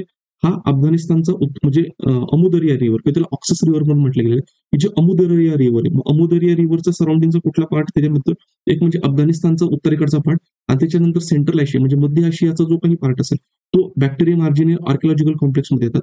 मग हे नॉर्थ कडून किंवा स्टेप रिजन मधून येणारे काही लोक काय होतात तर बॅक्टेरिया मार्जिनियल आर्किओलॉजिकल कॉम्प्लेक्स मध्ये राहतात. आणि काही जण याला बायपास करून डायरेक्टली काय येतात तर भारतामध्ये येतात. आणि भारतामध्ये येत असताना मग सुरुवातीला त्याचे एव्हिडन्सेस जे असतील ते स्वॅट व्हॅली, अफगाणिस्तानच्या रिजन किंवा पाकिस्तानच्या रिजन मध्ये जी स्वॅट व्हॅली आढळते तर तिथे येतात. आणि तिथून नंतर ते कुठे येतात तर भारतात त्याची एंट्री होते. म्हणजे हे बाहेरून आलेले जे आर्यन्स आहेत किंवा संस्कृत आहेत, हे कुठून आलेले आहेत? तर हे बाहेरून आलेले. हे कुठले सांगतात? तर यांचं जे डी-एन-ए अनालिसिस आहे, ते डी-एन-ए अनालिसिस सांगते. मग आता हे डी-एन-ए अनालिसिस सांगत असताना मग याच्यामध्ये बरेचसे जे काही इतिहासकार आहेत, हे इतिहासकार सांगतात की नाही, आर्यन हे मूळचे भारतातले. आता त्याच्या डिबेटमध्ये आपण थोडं नंतर जाऊ. पहिली ही क्रोनॉलॉजिकल सिक्वेन्स आहे. ही क्रोनॉलॉजिकल सिक्वेन्स आपण लक्षात घेऊया. म्हणजेच जवळपास ह्या सिच्युएशनमध्ये जर आपण बघितलं, इसवी सन पूर्व 2100 ते इसवी सन पूर्व 1800च्या दरम्यानमध्ये हे जे आर्यन्स आहेत, हे भारतात आले. मग त्यांनी सप्तसिंधूच्या प्रदेशामध्ये ते स्थायिक झाले. तिथे त्यांनी ऋग्वेद रचला. संस्कृत लँग्वेज त्यांची डेव्हलप झाली. हा एक फॅक्टर त्या ठिकाणी आला. आणि अशाच वेळेस जर आपण बघितलं, की चायनामध्ये सुद्धा त्या ठिकाणी ॲग्रीकल्चरचं डेव्हलपमेंट मोठ्या प्रमाणावर होतंय आणि ॲग्रीकल्चरचं डेव्हलपमेंट मोठ्या प्रमाणात झाल्यानंतर पॉप्युलेशन पण इन्क्रीज होतं आणि जी इन्क्रीज झालेली पॉप्युलेशन ती सुद्धा काय करते, तर मायग्रेट करते आणि मायग्रेट करत असताना मग ती भारतामध्ये येते. मग भारतामध्ये येत असणारे म्हणजे काय, जे ॲस्ट्रो आसियाटिक लोकं असतात. म्हणजे ज्याला आपण आदिवासी जमाती म्हणतो. त्या आदिवासी जमातीमध्ये म्हणजे काय, की त्याच्यामध्ये काही पर्सेंटेज हे जे लोकं असतील, ते कुठले आले असतील? हे चायनामधून आलेले असले पाहिजे. म्हणजे भारतामध्ये जर आपण जवळपास बघितलं, मूळची जर आपण जेनेसिस बघितलं, की निअर अबाउट 70% लोकं जे आहेत, ते कुठली लँग्वेज बोलतात? तर त्याला आपण म्हणू शकतो संस्कृतपासून इमर्ज झालेले किंवा त्याला आपण इंडो इराणियन लँग्वेज किंवा इंडो युरोपियन लँग्वेज म्हणू शकतो. ठीक आहे. त्याच्यानंतर जवळपास 20% जे लोकं आहेत, ठीक आहे, ते द्रविडियन लँग्वेजेस बोलतात. आता द्रविडियन आणि इंडियन ही जी संस्कृती हिच्यापेक्षाही डेव्हलप आहे. ही भारतामध्ये स्वतंत्र पद्धतीने त्या ठिकाणी डेव्हलप झाली आणि भारताच्या वायव्य भागामध्ये सुद्धा इलमेट लोकं होते. तर त्यांची आणि द्रविडियन लँग्वेजमध्ये काय, तर सिमिलॅरिटी दिसते. म्हणजे तार्डिक लँग्वेज वगैरे जी असेल, तर त्याच्यामध्ये सुद्धा द्रविडियन लँग्वेजमध्ये सिमिलॅरिटी दिसते. तर इथे सुद्धा काय झालेलं आहे, तर द्रविड लँग्वेज डेव्हलप झालेले आहेत भारताच्या वायव्य भागामध्ये आणि आताचे सगळे भारतामधले साऊथ इंडियामधले स्टेट्स आहेत, ते सगळे कुठली लँग्वेज बोलतात? तर द्रविडियन लँग्वेज बोलतात. नियर अबाउट लेस दॅन 2% असेल किंवा 2%च्या जर लेस बघितलं, ते ॲस्ट्रोएशियाटिक लँग्वेज जे असतील, तर त्या बोलतात. मग त्याच्यामध्ये ते मुंडा असतील, जे काही वेगवेगळे ट्राइब्स असतील, ठीक आहे, गोंड असतील. मग काही वेळेस काय म्हटलं जातं, हे भारतामधून म्हणजे चायनामधून आलेले लोकं जे असतील ना, ही त्यांची ही लँग्वेज असली पाहिजे आणि सोबत येत असताना त्यांनी तिकडचा जो राईस आहे किंवा तांदूळ आहे, तो तांदूळ सुद्धा त्यांनी काय आहे, तर आणलेला असला पाहिजे. या प्रकारचे जे एव्हिडन्सेस आहेत, ते या ठिकाणी लक्षात येतात. मग आता हे झालं आपण म्हणू शकतो, की ही जी काही थर्ड वेव्ह आहे, ही थर्ड मेजर वेव्ह आहे. आणि त्याच्यानंतर जर आपण बघितलं, की छोटे-मोठे जे काही इन्कमिंग्स आहेत, ते भारतामध्ये झालेले आहेत. मग त्याच्यामध्ये ग्रीक्स असतील, ग्रीक नंतर पोस्ट मौर्यन पिरियडमध्ये आलेले शक त्याच्यानंतर पल्लव्स, कुशान्स हे असतील. त्याच्यानंतर जर आपण बघितलं, की ज्यावेळेस मेडिव्हल इंडिया स्टार्ट होतोय, तर त्यावेळेस जे काही तुर्क्स आलेले आहेत, म्हणजे ज्याला आपण पर्शियन्स पण म्हटले गेलेत. नंतर मुघल्स आलेले. मग ते भारतामध्ये काय तर आलेले आहेत आणि अशा पद्धतीने ते या ठिकाणी सेटल झाले. तर ह्या पुस्तकामध्ये मग जर आपण अजून डिटेलमध्ये बघायचं म्हटलं, तर त्याच्यामध्ये त्यांनी वेगवेगळे स्टोरी म्हणजे आपण हिस्टोरिओग्राफिकल अँगल डिस्कस केलेले. मग हिस्टोग्राफिकल अँगल्स म्हणजे काय? एक म्हणजे त्यांनी आर्यन इन्व्हेजन थेअरी ती डी बेसिसवर कंप्लीटली रिफ्यूट केलेली आहे, की तिथे कुठल्याही प्रकारचं इन्व्हेजन म्हणजे आक्रमण झालेलं नाही. तर लोकं काय झालेले आहेत, तर टप्प्याटप्प्याने भारतामध्ये आलेले आहेत. एक दुसरं म्हणजे ज्यावेळेस मग नेमकं जेव्हा हडप्पन संस्कृतीचा जर अभ्यास करायचा म्हटला, तर हडप्पन संस्कृतीचा अभ्यास होत असताना नेमकं हडप्पन संस्कृतीमधले लोकं कुठले होते? मग जर आपण कॉलनी हिस्टोरिओग्राफरच्या कॉन्टेक्स्टमध्ये जर बघितलं, म्हणजे मॉर्टिमर व्हिलर वगैरे यांनी काय सांगितलं होतं, की हडप्पा संस्कृतीमध्ये जे अर्बनायझेशन होतं किंवा शहरीकरण होतं, ते शहरीकरण कुठून आलं असलं पाहिजे, तर मेसोपोटामिया किंवा इजिप्तमधून आलं असलं पाहिजे किंवा त्याच्या अगोदरचे हे कल्चर होते म्हणून तिथं असलं पाहिजे. पण ज्यावेळेस आपण डी एनालिसिस जरी बघितलं, तरी त्याच्यामध्ये त्यांनी साफ सांगितलेलं आहे, की बाहेरून कुठल्या कल्चरमध्ये सिमिलॅरिटी दिसते. त्यांच्यामध्ये इंटरलिंकेजेस होते. पण भारतामध्ये जे काही अर्बनायझेशन डेव्हलप झालेलं आहे किंवा शहरीकरण डेव्हलप झालेलं आहे, त्याचं मूळ जे आहे ते मूळ कुठे आहे? तर जे मेहगरपासून ॲग्रीकल्चरची सुरुवात होते आणि त्याच्यानंतर मग ॲग्रीकल्चर सरप्लस प्रोडक्शन वगैरे होते. त्याच्यानंतर मग ऑक्युपेशनल डायव्हर्सिटी होते. लाँग डिस्टन्स ट्रेडवर इन्क्रीज होतं. तर त्याच्या थ्रू हे जे अर्बनायझेशन आहे, हे अर्बनायझेशन या ठिकाणी काय होतं, तर डेव्हलप होतं.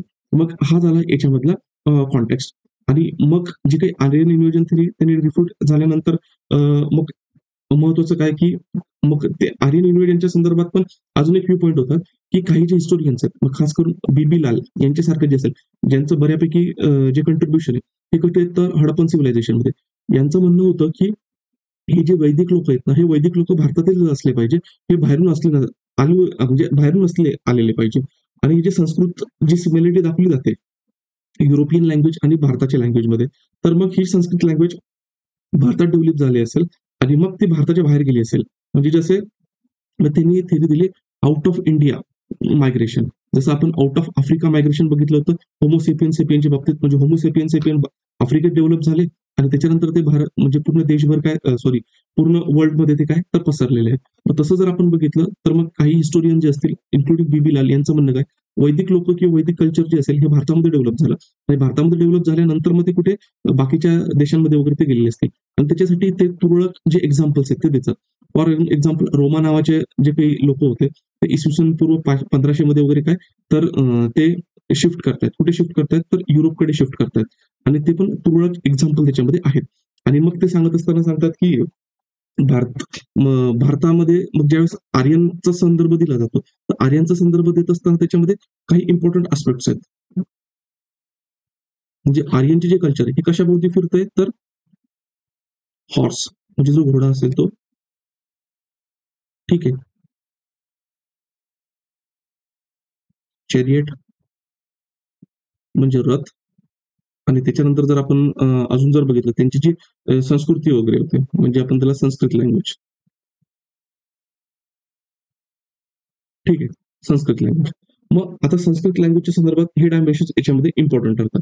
मग इम्पॉर्टंट ठरत असताना मग ज्यावेळेस इथे सांगितलं जातं की आर्यन हे भारतात बाहेरून आले तर बाहेरून आलेले आहेत तर याचं एव्हिडन्सेस देण्यासाठी व्ह्यू पॉईंट दिला जातो की हॉर्सेस जे असतात किंवा घोडा आहेत हे आपल्याला भारतामध्ये नंतर सापडतात म्हणजे ज्यावेळेस हडप्पा संस्कृतीचा ऱ्हास होतो त्याच्यानंतर.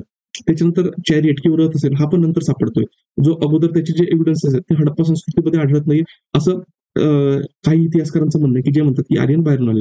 आणि संस्कृत लँग्वेज, आणि संस्कृत लँग्वेज सांगत असताना मग त्याच्यात ते सांगतात की हडप्पा संस्कृतीमधली जी स्क्रिप्ट आहे ती अजून काही डिसायफर झालेली नाही किंवा त्याच्यामध्ये आपण असं म्हणू शकतो की त्याची उकल झालेली नाहीये. आता याच्या संदर्भात पण काही डेव्हलपमेंट आहेत हडप्पन स्क्रिप्ट संदर्भात, ते आपण थोडं नंतर पाहू. हडप्पन जे काही स्क्रिप्ट आहे तर ती काय आहे तर ती डिसायफर्ड झालेली नाहीये. आणि बरेचसे जे कल्चरल इलिमेंट्स ऋग्वेदामध्ये दिलेले आहेत ते हडप्पा संस्कृतीमध्ये दिसत नाही, इन्क्लुडिंग जे हॉर्सेस असतील ते. मग याच्यामध्ये मग ते रिफ्यूट करायला सुरुवात होते. मग काही जे इंडियन हिस्टोरियन आहे ते म्हणतात की नाही आर्यन हे भारतातले होते. मग ते कशामुळे की हडप्पा संस्कृती ज्या एरियामध्ये होती, ठीक आहे, सप्त म्हणजे इंडस आणि त्याच्या ज्या 5 ट्रिब्युटरीज आहेत आणि सरस्वती रिव्हर, तर त्याचा ते रेफरन्स घेतात. सरस्वती रिव्हरचा जो एक्झाम्पल आहे किंवा त्याचं नेमिंग आहे हे कुठे आढळत आहे तर ऋग्वेदमध्ये आढळत आहे. ऋग्वेद कुठे कंपाईल झालंय तर सप्तसिंधूच्या प्रदेशमध्ये म्हणजे इंडस आणि त्याच्यानंतर सरस्वती आणि इंडसच्या ज्या काही 5 ट्रिब्युटरीज असेल त्याच्यामध्ये. मग जे जिओग्राफिकल जो ओव्हरलॅप आहे तो ओव्हरलॅप पण त्या ठिकाणी दिसतो आहे. आणि त्याच्यामध्ये जर आपण लक्षात घेतलं की बरेचसे जे काही डायमेन्शन्स आहेत मग डायमेन्शन्सच्या बाबतीमध्ये बघितलं तर म्हणजे काही वर्शिप अँगल्स असेल म्हणजे कालीबंगन या ठिकाणी जे फायर अल्टर्स आपण म्हणजे अग्नी वगैरे जे असेल तर त्याचा यज्ञ वगैरे करायला पाहिजे. मग ऋग्वेदामध्ये त्याचं सिमिलरिटी दाखवण्याचा प्रयत्न होतो. तर मग हे दाखवत असताना मग त्यांनी हे व्ह्यू पॉईंट्स मांडले की आणि हॉर्सेसचा जर कॉन्सेप्ट बघितला तर भारताचं जे आपण असं म्हणू शकतो क्लायमेट आहे हे ट्रॉपिकल क्लायमेट आहे. आणि त्याच्यामध्ये चॅरिट्स जर लाकडापासून बनवलेला होता तर ते आतापर्यंत त्याचे अवशेष मिळतील हे काही गरजेचं नाही. आणि दुसरं म्हणजे हॉर्सेस जे आहेत तर हॉर्सेस पुन्हा त्याचे एव्हिडन्सेस जे असेल ते म्हणजे पहिल्यांदा ज्यावेळेस हॉर्सेसचे एव्हिडन्सेस मिळत आहेत भारतामध्ये इसवी सन पूर्व 1800 मध्ये पिराक बलुचिस्तान मधलं प्लेस आहे तिथं 100% सांगता येऊ शकतं की हे हॉर्सचे एव्हिडन्सेस आहेत. मग त्याच्यानंतर पण जर बघितलं आपण की हडप्पन सिव्हिलायझेशनचा जो नंतरचा फेज होता किंवा उत्तर हडप्पा संस्कृती तर त्याच्यामध्ये हॉर्सेस नाही सापडत. मग याचा अर्थ असा नाही की अगोदर हॉर्सेसचे एव्हिडन्सेस अगोदर सापडत नव्हते म्हणून तो प्रेझेंट नव्हता. कदाचित क्लायमेटिक चेंजेसमुळे त्याचे एव्हिडन्सेस भारतामध्ये सापडलेले नसले पाहिजे. अशा ज्या थेरीज आहेत व्ह्यूज आणि काउंटर व्ह्यूज हे काय केले जातात तर या ठिकाणी दिले जातात. आता हे करत असताना मग ह्याच बुक्स मध्ये सांगितलेलं आहे की इरावती महादेवन म्हणजे अर्ली इंडियन्स या बुक्स मध्ये सांगितलंय की इरावती महादेवन हे जे स्कॉलर आहेत ना तर त्यांनी हडप्पा संस्कृतीचे काही जे स्क्रिप्ट्स आहेत तर काही सिम्बल्स आहेत ते डिसायफर करण्याचा प्रयत्न केला. आणि त्यांनी सांगितलं की हडप्पा स्क्रिप्ट जी असली ना ही प्रोटो हडप्पन असली पाहिजे. ठीक आहे, ही कोण असली पाहिजे तर प्रोटो हडप्पन असली पाहिजे. आणि म्हणजेच काय याचा बेसिस जो असेल तो हडप्पा संस्कृतीचे सॉरी प्रोटो द्रविडियन असली पाहिजे. म्हणजे हडप्पा स्क्रिप्ट जी असेल ही कुठली असली पाहिजे तर प्रोटो द्रविडियन असली पाहिजे. ठीक आहे. आणि आता याच्या व्यतिरिक्त जर आता लेटेस्ट मध्ये जर डेव्हलपमेंट बघितली तर आय थिंक अमेरिकेचा एक स्कॉलर आहे यज्ञ देवन तर ते म्हणतात की नाही की हडप्पा स्क्रिप्ट जी असेल ती संस्कृतशी रिलेटेड असली पाहिजे. पण बाय द वे ते जे डिस्कशन आहे अजून अंडरवे आहे आणि त्याचं जे ऍक्सेप्टन्स आहे ते असून त्याचं फुल्ली अकॅडमिक ऍक्सेप्टन्स येणं त्याचं बाकी आहे. तर मग त्यांनी प्रोटो द्रविडियनच्या बाबतीमध्ये हे जे अँगल आहे, हे अँगल या ठिकाणी काय केलेलं आहे, त्यांनी कोट करायला सुरुवात केलेली आहे. मग आता याच्यात पुन्हा सांगत असताना अर्ली इंडियन्सच्या बाबतीत त्यांनी सांगितलंय हे बॅक्टेरिया मार्जिनल आर्किओलॉजिकल कॉम्प्लेक्स आहे. हे येत असताना हे कल्चर कुठून आलेलं आहे, तर यामना कल्चर. आता हे जे यामना कल्चर हे कुठे आले, युक्रेनचा जो पार्ट आहे, ठीक आहे. तर युक्रेन रशियाचा जो पार्ट आहे तिथून आहे आणि तिथून बरेचसे जे काही कल्चर आहे ते काय होतात, ते डेव्हलप होतात. त्याच्यापेक्षा पैकी एक बॅक्टेरिया मार्जिन आहे आर्किओलॉजिकल कॉम्प्लेक्स. आणि आणि यामना कल्चर कशाशी रिलेटेड होते, तर कल्टिवेशन ऑफ किंवा त्याला आपण म्हणू शकतो डोमेस्टिकेशन ऑफ हॉर्सेस.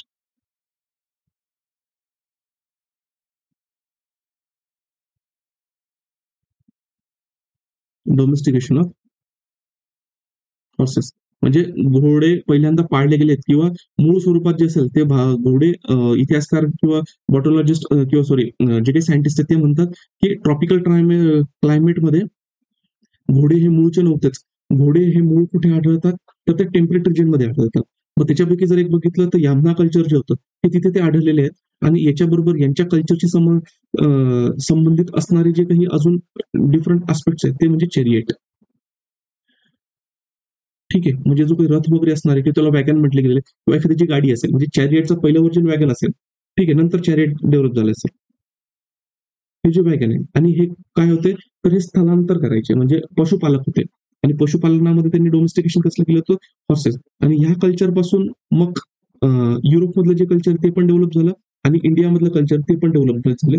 म्हणून युरोपमधले लँग्वेजेस आणि भारतामधल्या लँग्वेजेस म्हणजे संस्कृतमध्ये असेल, तर ते सिमिलरिटी त्या ठिकाणी दिसते. हे सांगितलेलं आहे. मग जसं आपण याच्यामध्ये बघितलं, की ज्यावेळेस हे बाहेरून आलेले लोक होते, कोण आपण म्हणू शकतो, की स्टेप क्लायमेटमधून आलेले लोक आहेत. मग अगोदर नॉर्थ इंडियामध्ये जर आपण बघितलं, तर मग नॉर्थ इंडियामध्ये लोक कुठले होते? हे झॅग्रोस माउंटेन मधून आलेले लोक प्लस फर्स्ट इंडियन्स होते, फर्स्ट इंडियन्स. आणि याचं कॉम्बिनेशन कशामध्ये कन्वर्ट होतंय? तर हडप्पा संस्कृतीमध्ये. हे होते हडप्पन लोक.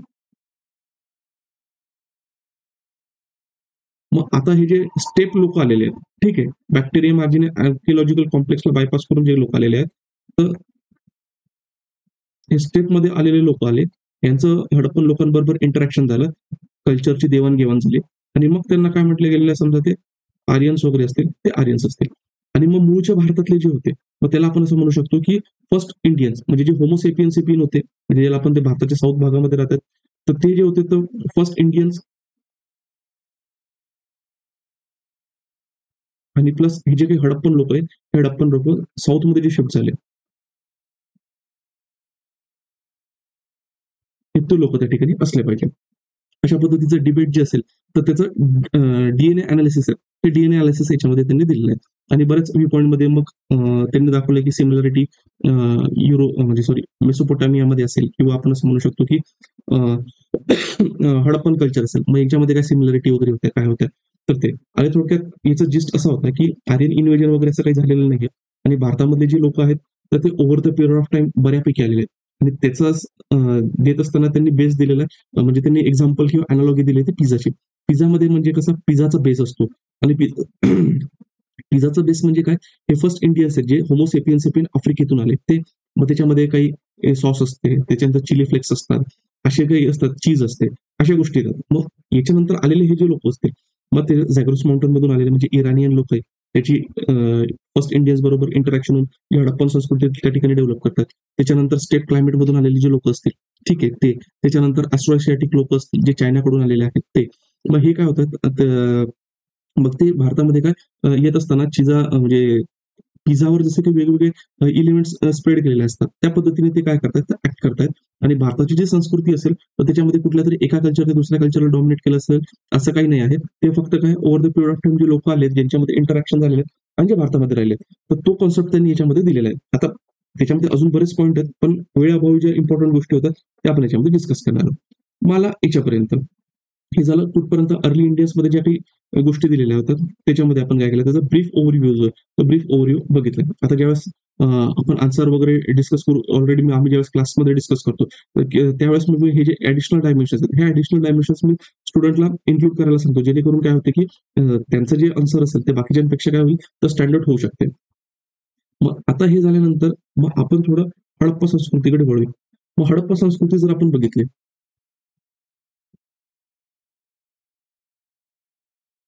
हडप्पा सिव्हिलायझेशन. आता हडप्पन सिव्हिलायझेशन जर बघितलं तर त्याच्यामध्ये त्याला 3 पार्टमध्ये डिव्हाईड करता येतं. एक म्हणजे अर्ली हडप्पन सिव्हिलायझेशन.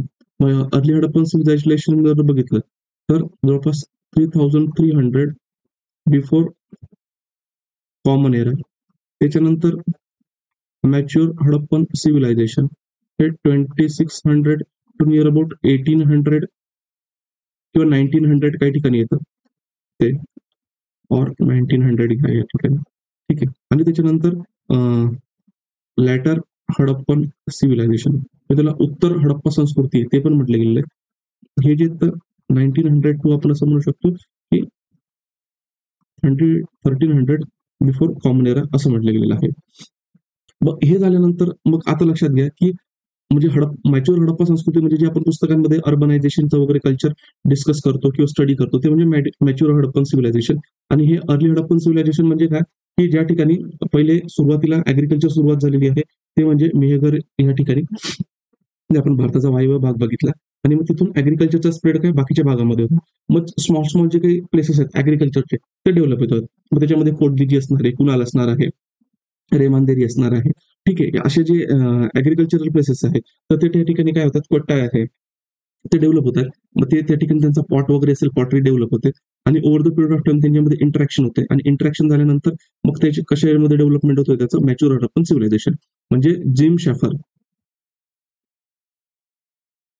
यांनी जर बघितलं ना तर यांनी क्लासिफिकेशन काय केलंय, हा जो अर्ली हडप्पन सिव्हिलायझेशन ना हा कशाशी पिरियड ऑफ आपण त्याला म्हणू शकतो की म्हणजे what you call early Harappan civilization जो असेल तो, म्हणजे त्याचे जे अर्ली प्लेसेस आहेत ते या ठिकाणी दिसतात. त्याच्यानंतर हा जो सेकंड फेज आहे तो इंटरग्रेटिव्ह,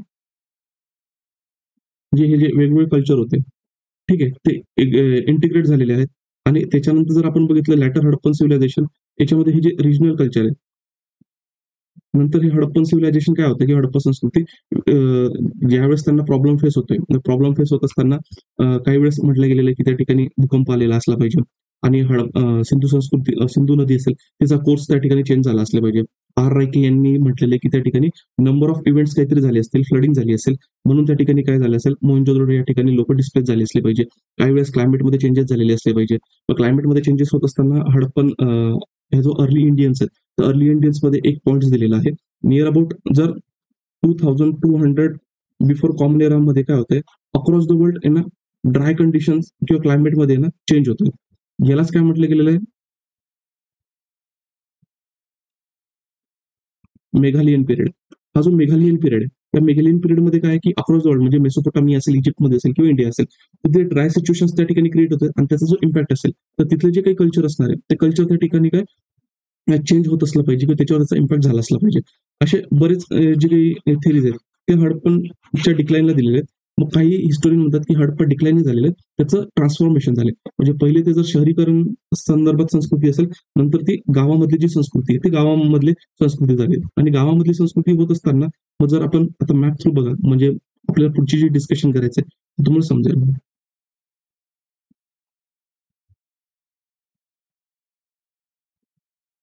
थोडं समजून घ्या, मॅप एवढा काही खास नाही. म्हणजे अगोदर जे हडप्पा संस्कृती वगैरे असेल तर त्याचं जर आपण जिओग्राफिकल एक्सटेंट बघितलं, इथे उत्तर प्रदेशमध्ये जर बघितलं तर आलमगीरपूर आहे. इथे जर साऊथमध्ये बघितलं तर गुजरातचा काही पार्ट किंवा आपण नर्मदा नदीचा जो सदर्न पार्ट किंवा नॉर्दर्न पार्ट जो असेल तिथला आहे. त्याच्यानंतर सूत कांगेदोर आहे. आणि इथे जर आपण अफगाणिस्तानमधला जर प्लेस बघितला तर सूत कांगे सॉरी तिथले एक ट्रेडिंग पोस्ट आहे. I am just forgetting the name. अफगाणिस्तानमध्ये एक ट्रेनिंग पोस्ट आहे, मी त्याचं नाव विसरतोय. तर तिथपर्यंत काय आहे, शोरतुगाई. येस, शोरतुगाई ह्या प्लेसमध्ये जवळपास काय आहे, तर ही जी हडप्पन संस्कृती ना, तर हडप्पा संस्कृती त्या ठिकाणी वसलेली होती किंवा आपण त्याला म्हणू शकतो की स्प्रेड झालेली होती. आता हे हे जर बघितलं तर जवळपास उपिंदर सिंग मॅडमांच्या बुक प्रमाणे जर आपण गेलो ना, तर याचं जे काही जिओग्राफिकल डिस्ट्रीब्युशन आहे हा जवळपास 8 मिलियन्स म्हणजे 8 लाख स्क्वेअर किलोमीटर पर्यंत आहे. आणि या कशापेक्षा मोठं आहे, जर आपण इजिप्त मधले जर मेसोपोटेमियन संस्कृती बघितली, सॉरी मेसोपोटेमियन संस्कृती बघितली वेस्ट एशियामधली आणि इजिप्त मधली इजिप्त संस्कृती जर बघितली अर्बनायझेशन, याचं कॉम्बिनेशन जरी केलं तरी हडप्पा संस्कृती या ठिकाणी काय दिसतात आपल्याला मोठी या ठिकाणी लक्षात येते. मग आता काय होतंय, हा झाला मॅच्युअर हडप्पन फेज. आता मॅच्युअर हडप्पन फेज नंतर काय होतंय की हे जे काही रिजनलायझेशनचा जो एरिया आहे ना तो रिजनलायझेशनचा एरिया त्या ठिकाणी काय होतोय आपल्याला तर स्टार्ट होत असताना दिसतं. म्हणजे जे काही सेंट्रल कल्चर असेल ते डिसइंटिग्रेट होत असताना दिसतंय. मग एवढा हा जो प्लेस आहे, हा प्लेस झाल्यानंतर या ठिकाणी समजा हे हडप्पा, इथं मोहेंजोदारो वगैरे आहे. मग नंतर काय होतंय, की गुजरातमध्ये असेल रंगपूर हे ठीक आहे. त्याच्यानंतर हडप्पा या ठिकाणी एच सिमेट्री कल्चर आहे. ठीक आहे. त्याच्यानंतर इकडे जर आपण बघितलं तर स्वॅट व्हॅलीचं जे कल्चर आहे, ते स्वॅट व्हॅलीचं कल्चर या ठिकाणी लक्षात येत आहे. स्वॅट व्हॅली आणि याच्याच कंटेम्पररी म्हणजे ज्यावेळेस हा लेट हडप्पन सिव्हिलायझेशनचे कल्चर आहेत हे. हा स्वॅट व्हॅली असेल, त्याच्यानंतर सिमेट्री एच कल्चर या स्वॅट व्हॅलीला गांधार ग्रेव कल्चर पण म्हटलं. गांधार ग्रेव कल्चर याच्यामध्ये रंगपूर इथेच ह्या पिरियडमध्ये आता हा आपण कुठल्या पिरियडमध्ये बोलत आहोत संदर्भात हा कारण मॅच्युअर डिक्लाइन होऊन हे जे काही रिजनल कल्चरल सेंटर्स तयार होत आहेत तर हे होत आहेत हा कुठला पिरियड आहे तो एक लक्षात घ्या 1900 टू 1300 बिफोर कॉमन एरा आणि ह्याच काळामध्ये जर आपण बघितलं तर महाराष्ट्रामध्ये दायमाबाद वगैरे सारखे जे प्लेसेस आहेत तिथे चाल्कोलिथिक पिरियड वगैरे तो दिसणार आहे म्हणजे ताम्रपाषाण युग आणि म्हणजे गंगा आणि यमुना नदीचा जो डॉब आहे ठीक आहे याला आपण अप्पर गंगा रिव्हर जरी म्हटलं इथे आपल्याला दिसतंय ऑकरे कलर पेंटिंग किंवा त्याच्याबरोबर कॉपर होल्ड आता हे सगळे जे आहेत ना हे कशाचा संदर्भ जोडतात हे कॉपर कलर पेंटिंग असेल किंवा कॉपर रोड असेल किंवा आपण दायमाबाद मधलं जे प्लेस आहे हे सगळे कशाशी रिलेटेड आहे तर चाल्कुलिथिक पिरियड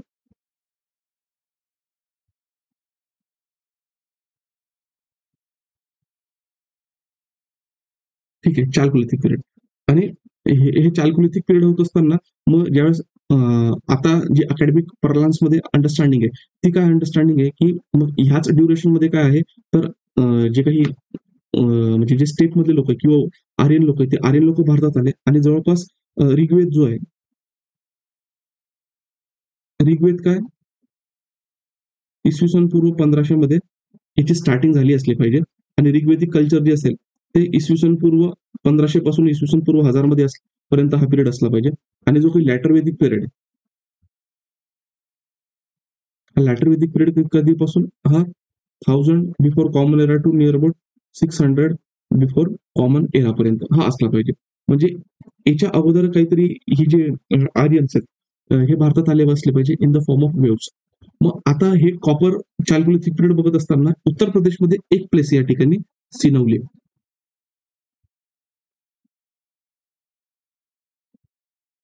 ठीक आहे आता हे जे सिनवली आहे तर सिनवली या ठिकाणी एक्सकवेशन केलेलं आहे तर डॉक्टर मंजुल यांनी संजय कुमार मंजुल आता हे जे संजय कुमार मंजूर आहे सॉरी मंजुल आहेत तर हे आर्किओलॉजिकल सर्वेचे जे असेल ते आपण म्हणू शकतो म्हणजे अधिकारी आहेत मोठे अधिकारी आहेत तर त्यांनी या ठिकाणी काय केलं तर स्टडी केलेलं आता स्टडी करत असताना याचा जिस्ट काय आहे तो एक लक्षात घ्या तो जिस्ट म्हणजे काय की यांना या ठिकाणी ज्या काही फाइंडिंग्स सापडलेल्या आहेत त्या कशा संदर्भात आहेत चॅरिएट म्हणजे आपण त्याला म्हणू शकतो रथ या इसवी सन 2000 ते इसवी सन 1800 इसवी सन पूर्व 2000 ते इसवी सन पूर्व 1800 आता लक्षात घ्या आपण अर्ली इंडियन्सच्या बाहेर निघालो त्या पुस्तकात जे डिस्कस केले ते अगोदर मी तुम्हाला सांगितलं आता इथे जे मी डिस्कशन केलेलं आहे की तुम्हाला मी पार्श्वभूमी दिलेली आहे की आपल्या सिनोली मधलं एक्सकवेशन समजून घेण्यासाठी मग सिनोली मधलं एक्सकवेशन समजून घेण्यासाठी तिथे काय सापडलंय तर महत्वाचे काही रथ सापडलेले आहेत आता ते काय काय सापडले आहेत आणि त्याचं इंटरप्रिटेशन काय ते आपण त्याच्यामध्ये बघणार आहोत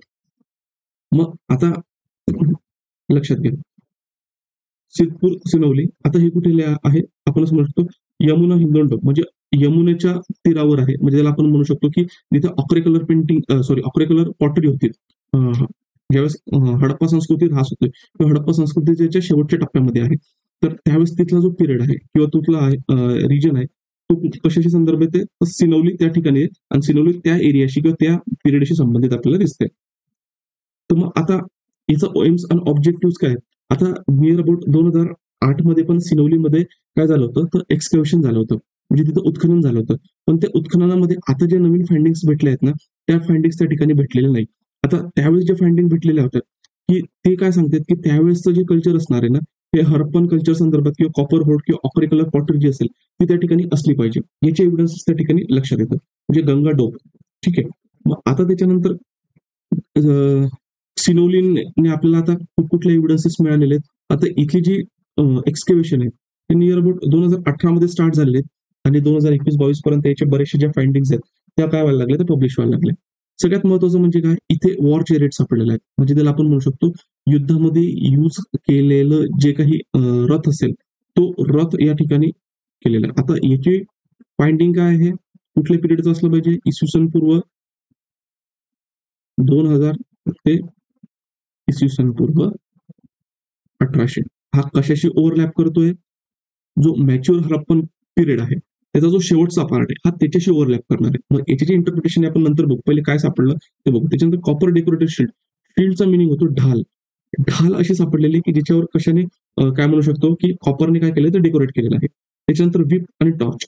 विप म्हणजे काय, घोड्यासाठी यूज केलेला जो चाबूक असतो ना तो. टॉर्च म्हणजे मशाल, ती यूज केलेली आहे. अँटिना स्वॉर्ड विथ हिल्ट, म्हणजे अशी अँटिना सारखी जी स्वॉर्ड आहे ती स्वॉर्ड त्या ठिकाणी काय केलेली आहे, सापडलेली आहे. आणि त्याला काय अशी जी मूठ असेल ती मूठ सापडलेली आहे. ठीक आहे. बो विथ द बोन एरोहेड्स, म्हणजे काय धनुष्यबाण जो असेल तो धनुष्यबाण त्या ठिकाणी काय तर सापडलेला आहे. त्याच्यानंतर हेल्मेट, म्हणजे युद्धामध्ये ज्यावेळेस जायचं असेल तर डोक्याचं संरक्षण होण्यासाठी जे काही घालण्यात आलेलं हेल्मेट असेल ते हेल्मेट. आणि highly decorated cot like coffins, म्हणजे काय शवपेटी जी असेल ती कॉट सारखी सापडलेली आहे. म्हणजे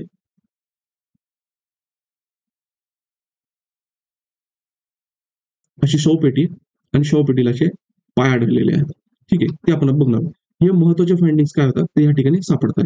मग सापडत असताना आता यांच्यात म्हणणं काय की मग ही साईट कुठली असली पाहिजे या फाइंडिंग्स वरून. ही सिनोली जी असेल ना, ही ज्यावेळेस ताम्रपाषाण युग होतंय, मग ताम्रपाषाण युग जर भारतामध्ये बघितलं आपण, हे कधी सुरुवात होते. आता पुन्हा हे समजून घेण्यासाठी थोडं एजची सिस्टम आहे ती सांगतो. वेगवेगळ्या वेळेस वेगवेगळे पॉईंट सांगतो, कारण कॅन्डिडेटला समजायला सोपं जावं म्हणून मी याच्यामध्ये या गोष्टी ऍड करतोय. जर आपण एज बघितलं ना तर 3H सिस्टम. आता 3H सिस्टम होती ही ख्रिश्चन थॉम्सन यांनी दिली होती. 3H सिस्टम मध्ये जर आपण बघितलं तर सगळ्यात अगोदर जे ह्युमननी यूज केलेलं आहे ते म्हणजे दगड, म्हणून त्याला स्टोन एज म्हटलेलं आहे. हे स्टोन एज कुठपर्यंत चालतंय तर आपण म्हणू शकतो पॅलिओलिथिक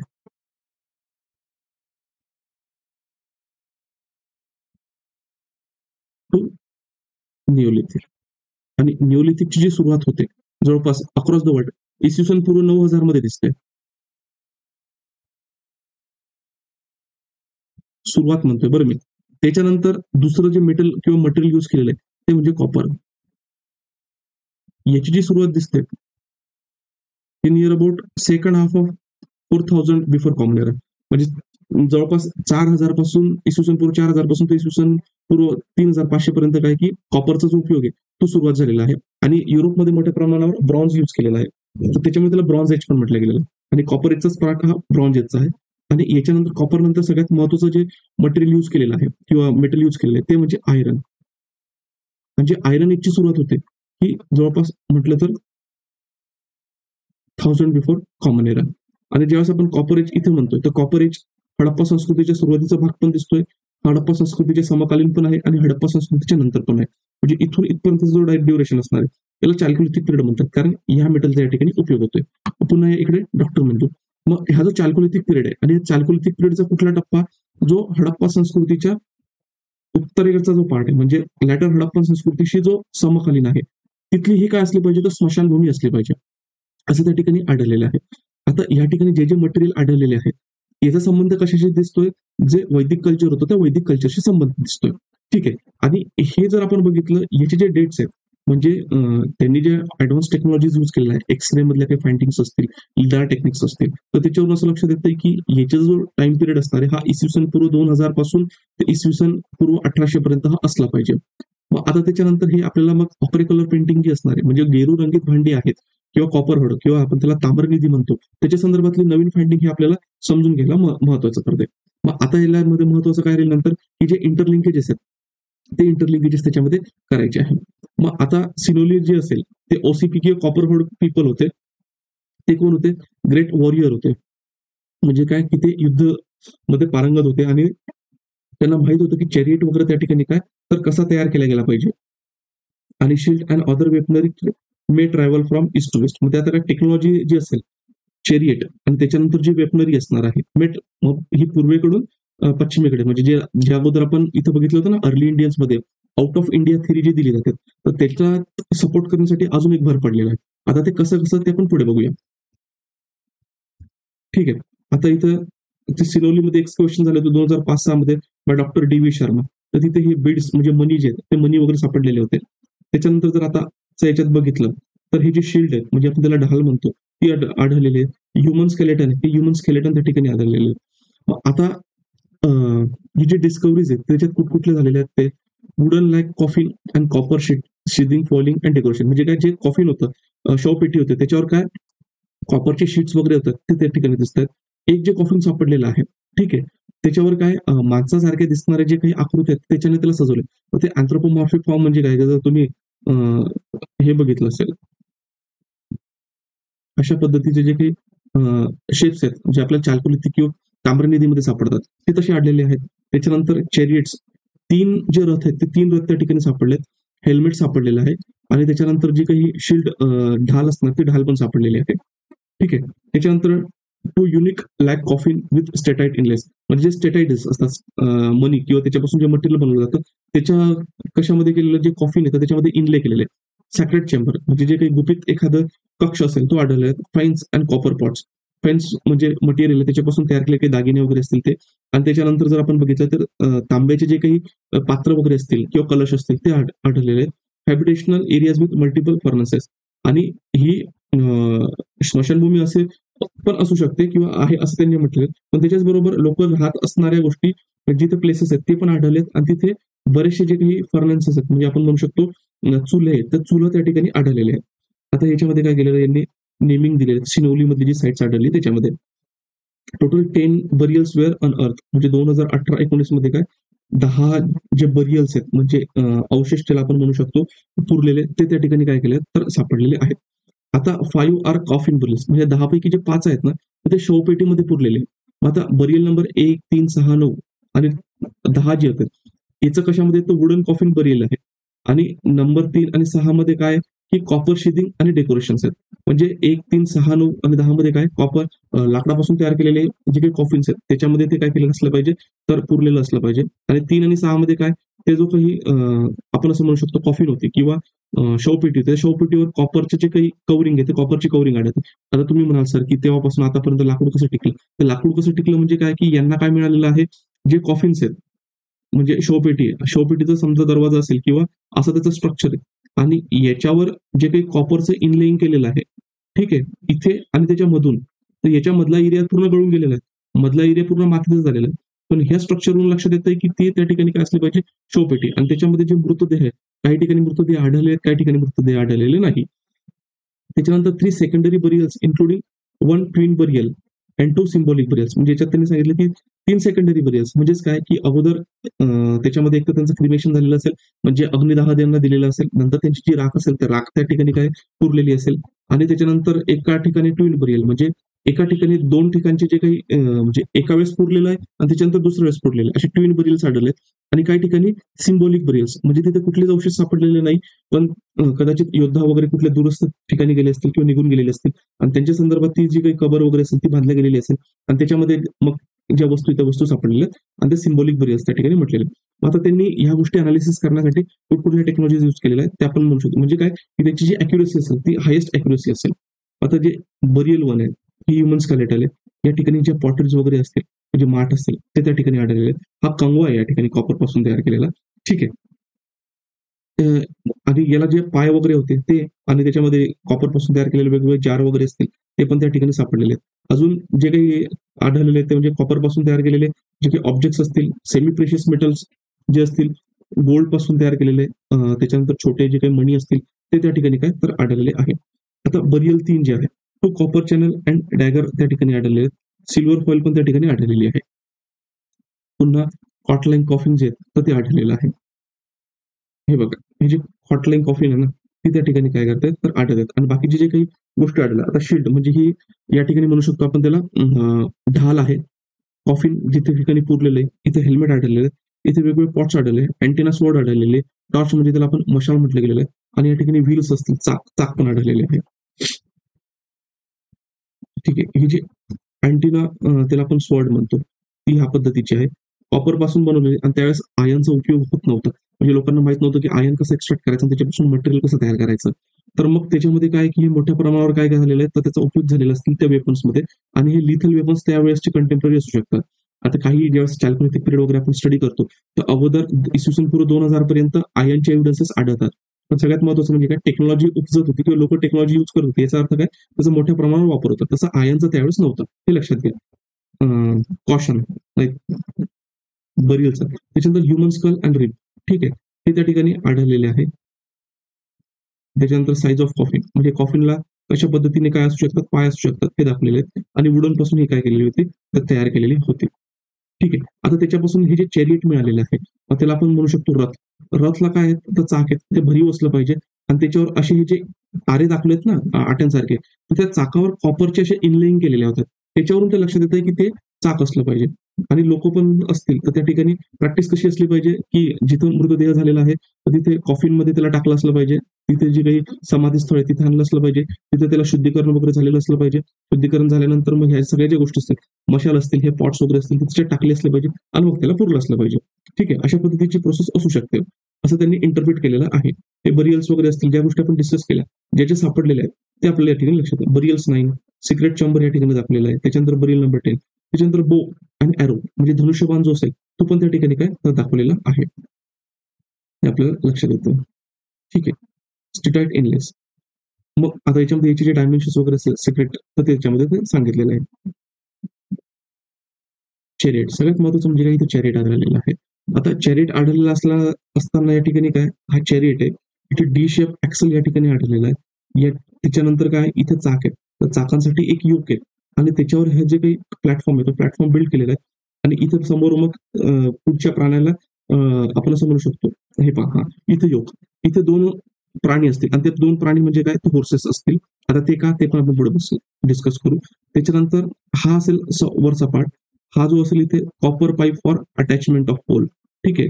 हा जो पोल अटॅच करण्यासाठी कॉपर पॉईंट यूज केलेला आहे. D frame for the floor. D frame या ठिकाणी काय केलेली अशी क्रिएट केलेली आहे आणि याच्यावर ह्या प्लॅटफॉर्मवर ह्या गोष्टी काय केलेल्या आहेत तर अशा माउंट केलेल्या आहेत. ठीक आहे.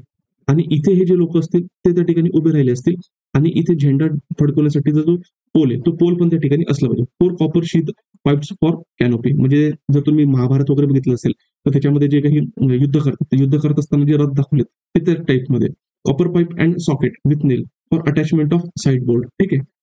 त्याच्यानंतर wheel with hub and copper नेल कॉपिंग म्हणजे याच्या ठिकाणी काय तो मधला पाईप वगैरे जो असेल ऍक्सल असेल तो ऍक्सल या ठिकाणी दाखवलेला आहे. ठीक आहे. आता frame for side screen and socket हे कशा संदर्भात आपण म्हणू शकतो चॅरिट संदर्भामध्ये. आता हे चॅरिट बघा इथे चॅरिट या ठिकाणी दाखवलेला आहे. सिनोली चॅरिट हा ह्या पद्धतीचा असला पाहिजे आणि हा वॉरियर याच्यावर चढेल आणि त्याच्यानंतर हा डी फ्रेमिंग जो असेल तर आता ज्यावेळेस डॉक्टर मंजुल यांचं म्हणणं आहे की डी फ्रेम चेजिस जो यूज केला जातो तो खास करून वॉरसाठी यूज केला जातो. म्हणजे जेणेकरून काय असेल की जे वेट आहे ते व्यवस्थित डिस्ट्रीब्युट होईल आणि यांना गरज जर पडली तर हे खाली उतरून पण लढू शकतात आणि याच्यावर चढून पण त्या ठिकाणी लढू शकतात. आणि इथे त्यांचा ध्वज वगैरे जो असेल तो ध्वज वगैरे असला पाहिजे आणि या ठिकाणी जो रायडर असणार आहे म्हणजे आपण त्याला म्हणू शकतो जो उभा असणारा व्यक्ती तो याला त्या ठिकाणी धरू पण शकतो. मग याची सिक्वेन्स या ठिकाणी दिले. Stone plaque showing chariot in wave.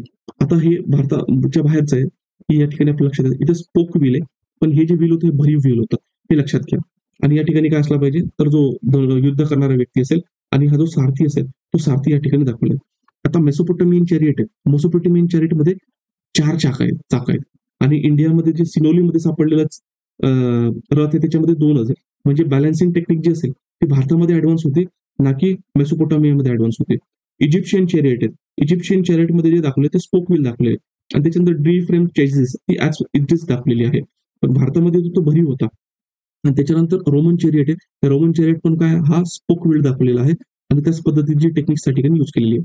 मग आता याच्यामध्ये महत्वाच्या गोष्टी म्हणजे काय की इथं हॉर्स असला पाहिजे का दुसरा कुठला अॅनिमल्स असला पाहिजे ओढण्यासाठी.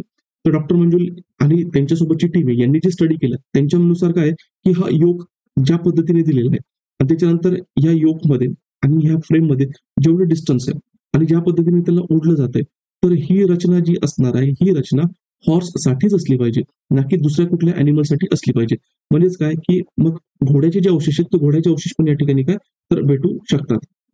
मग चॅरिट्स ऑफ द ओल्ड. मग आता इंडियामध्ये त्याच्यामध्ये सिमिलरिटी दाखवली जाते. आता दायमाबाद आहे. दायमाबादमध्ये पण टू व्हील जो कार्ट आहे तो दाखवलाय आणि बैलांनी वगैरे त्याला खेचलेला आहे. अशी टॉय त्या ठिकाणी आढळलेली. इजिप्तमध्ये जे असेल अगोदर आपण बघितलं ते दाखवलंय.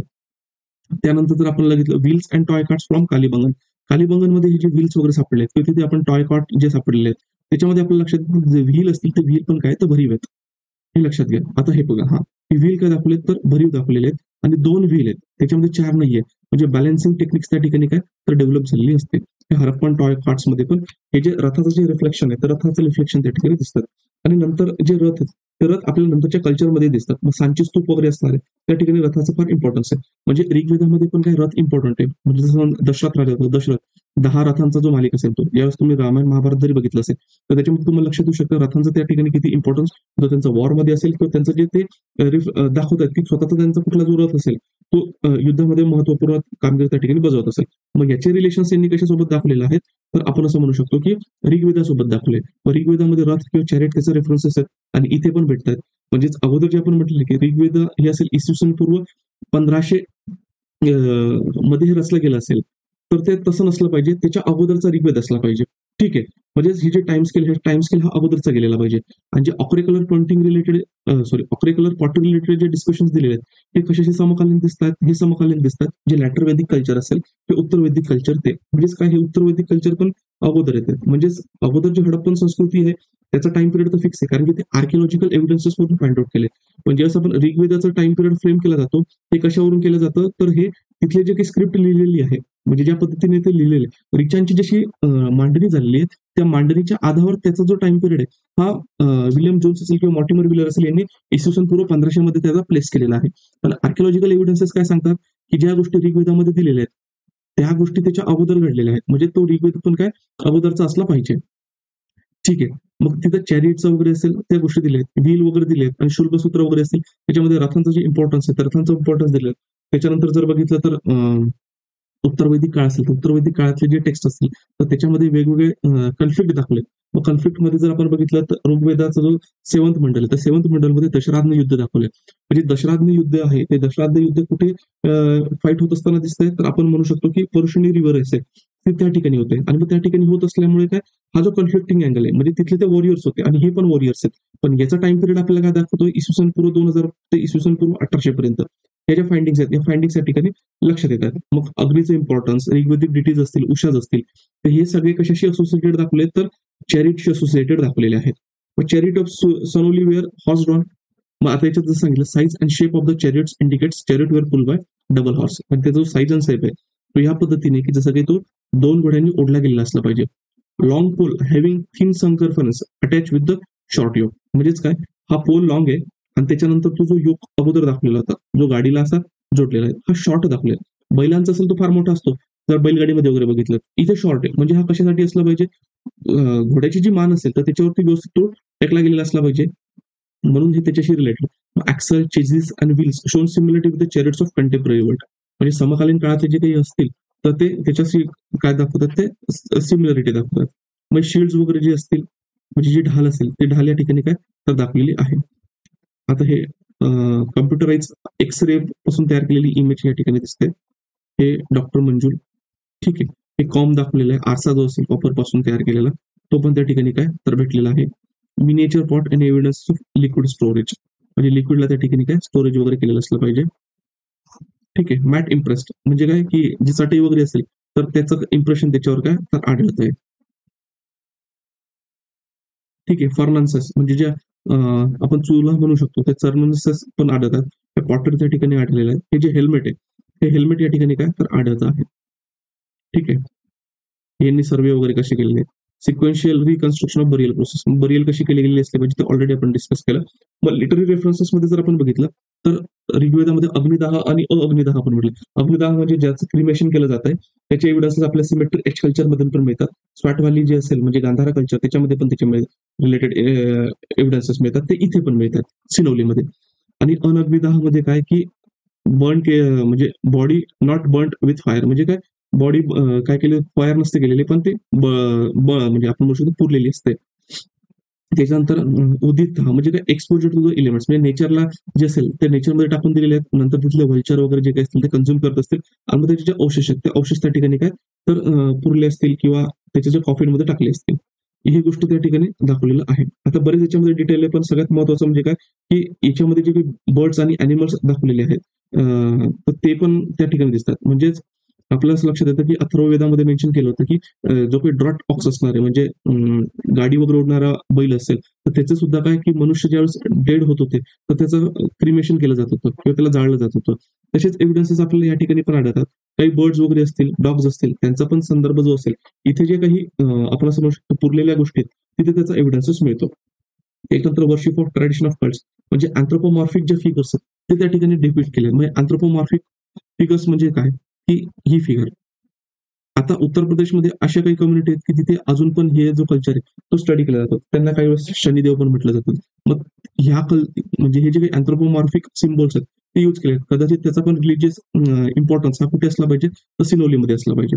आता ज्यावेळेस डॉक्टर मंजुल यांनी ही स्टडी केलेली ना, तर याच्यात त्यांनी काय सांगितलंय की रथांचं एवढं इम्पॉर्टन्स होतं की ज्यावेळेस वेस्ट एशियामध्ये जर आपण हिटाईट आणि मिटानी यांच्यामध्ये जर कन्फ्युज झाला, तर तिथले जे आपण असं म्हणू शकतो हिटाईट यांचं जे इन्स्क्रिप्शन आहे त्याच्यावरून ते लक्षात येतं की ते सक्सेस कशामुळे झालेले असले पाहिजे, तर त्यांनी जे वॉर चॅरिट वगैरे यूज केलेला होता, रथ यूज केला होता, तो रथापासून तयार झालेला पाहिजे. पण हे जे इन्स्क्रिप्शन आढळतात ना किंवा वेस्ट एशियामध्ये किंवा इजिप्तमध्ये हे जे रथ आढळलेले आहेत ना, हे आढळलेले जवळपास इसवी सन 1500 नंतर. ठीक आहे, हे 1500 नंतर त्याचे एव्हिडन्सेस आढळले आहेत. आणि सुरुवातीला जर भारतामध्ये हे जे चॅरिट आढळलेले आहेत याचे एव्हिडन्सेस कुठे आढळलेले आहेत, तर हे आढळले आहेत इसवी सन पूर्व आपण असं म्हणू शकतो 2000 ते इसवी सन पूर्व 1800 मध्ये. ठीक आहे. मग मग काही वेळेस मग यांचं म्हणणं असं होतं की हे जर आपण इसवी सन पूर्व 2000 पासून इसवी सन पूर्व 1800 पर्यंत हे जर चॅरिट्स आढळत आहेत, इथं एवढं चांगल्या पद्धतीने याच्यावर नक्षीकाम केलेलं आहे. त्याच्यानंतर इनलेइंग वगैरे दाखवलेली आहे. ठीक आहे. त्यांनी हॉर्स म्हणजे कशासाठी पहिले आपण म्हणू शकतो वॉरसाठी यूज केलेलं आहे. मग याची जी डेव्हलपमेंट असेल ह्या चॅरिटची, तर असं तर होणार नाही ना एकदम अवकाशातून चॅरिट आलं, रथ आला आणि त्याची उत्पत्ती झाली नाही. तर याच्या कमीत कमी 150-200 वर्ष अगोदर जे असतील, तर हे जे लोक असतील तर यांना काहीतरी टेक्निक आली असेल की कशा पद्धतीने चॅरिट वगैरे तयार केला गेला पाहिजे. त्याच्यानंतर त्याचा उपयोग जो असेल तो कशामध्ये झाला असला पाहिजे, तो वॉर चॅरिटमध्ये झाला असला पाहिजे. म्हणजेच एकूण हे जे लोकांची संस्कृती दिसते कशाच्या संदर्भात जी सिनवलीमध्ये आढळलेली, ती इसवी सन पूर्व 2000च्या अगोदर पण गेलेली असली पाहिजे. आणि हडप्पा संस्कृती जर बघितली तर ती आपल्याला इसवी सन पूर्व म्हणजे मॅच्युअर हडप्पा संस्कृती इसवी सन पूर्व 2600 ते इसवी सन पूर्व 1800 पर्यंत ते आपल्याला दिसतात. म्हणजे मग काही जे लोक म्हणतात इन्क्लुडिंग बीबी लाल की वैदिक लोक जे होते तेच हडप्पन लोकच वैदिक लोक होते. त्याला सपोर्ट करण्यासाठी हे जे एव्हिडन्सेस आहेत, ते एव्हिडन्सेस या ठिकाणी दिले जाऊ शकतात. आणि पुन्हा आउट ऑफ इंडिया मायग्रेशन जे असेल, म्हणजे ही जी संस्कृती असेल, म्हणजे संस्कृत लँग्वेज असेल, चॅरिएट वगैरे असणारे किंवा घोडे, आता घोडे तर भारतात नव्हते, हे कदाचित बाहेरून आलेले असले पाहिजे. मग त्याच्यानंतर हे जे होतं चॅरिएटचं वगैरे होतं, ज्याचा उपयोग हिटाईट किंवा मिठानी यांनी त्यांच्या वॉरमध्ये यूज केलं होतं, नंतर इजिप्तमध्ये यूज केलं होतं, रोममध्ये यूज केलं. कदाचित ते इथून भारतामधून ते बाहेर गेलेले असले पाहिजे. आता कसं आहे, मग हिस्टोरियनच्या संदर्भात अजून याच्यामध्ये काय तर डिस्कशन चालू आहे. मग आता हडप्पा संस्कृतीशी संबंधित असणारे एक रिनाऊन नेम होते ते मिस्टर आस्का पारपुला.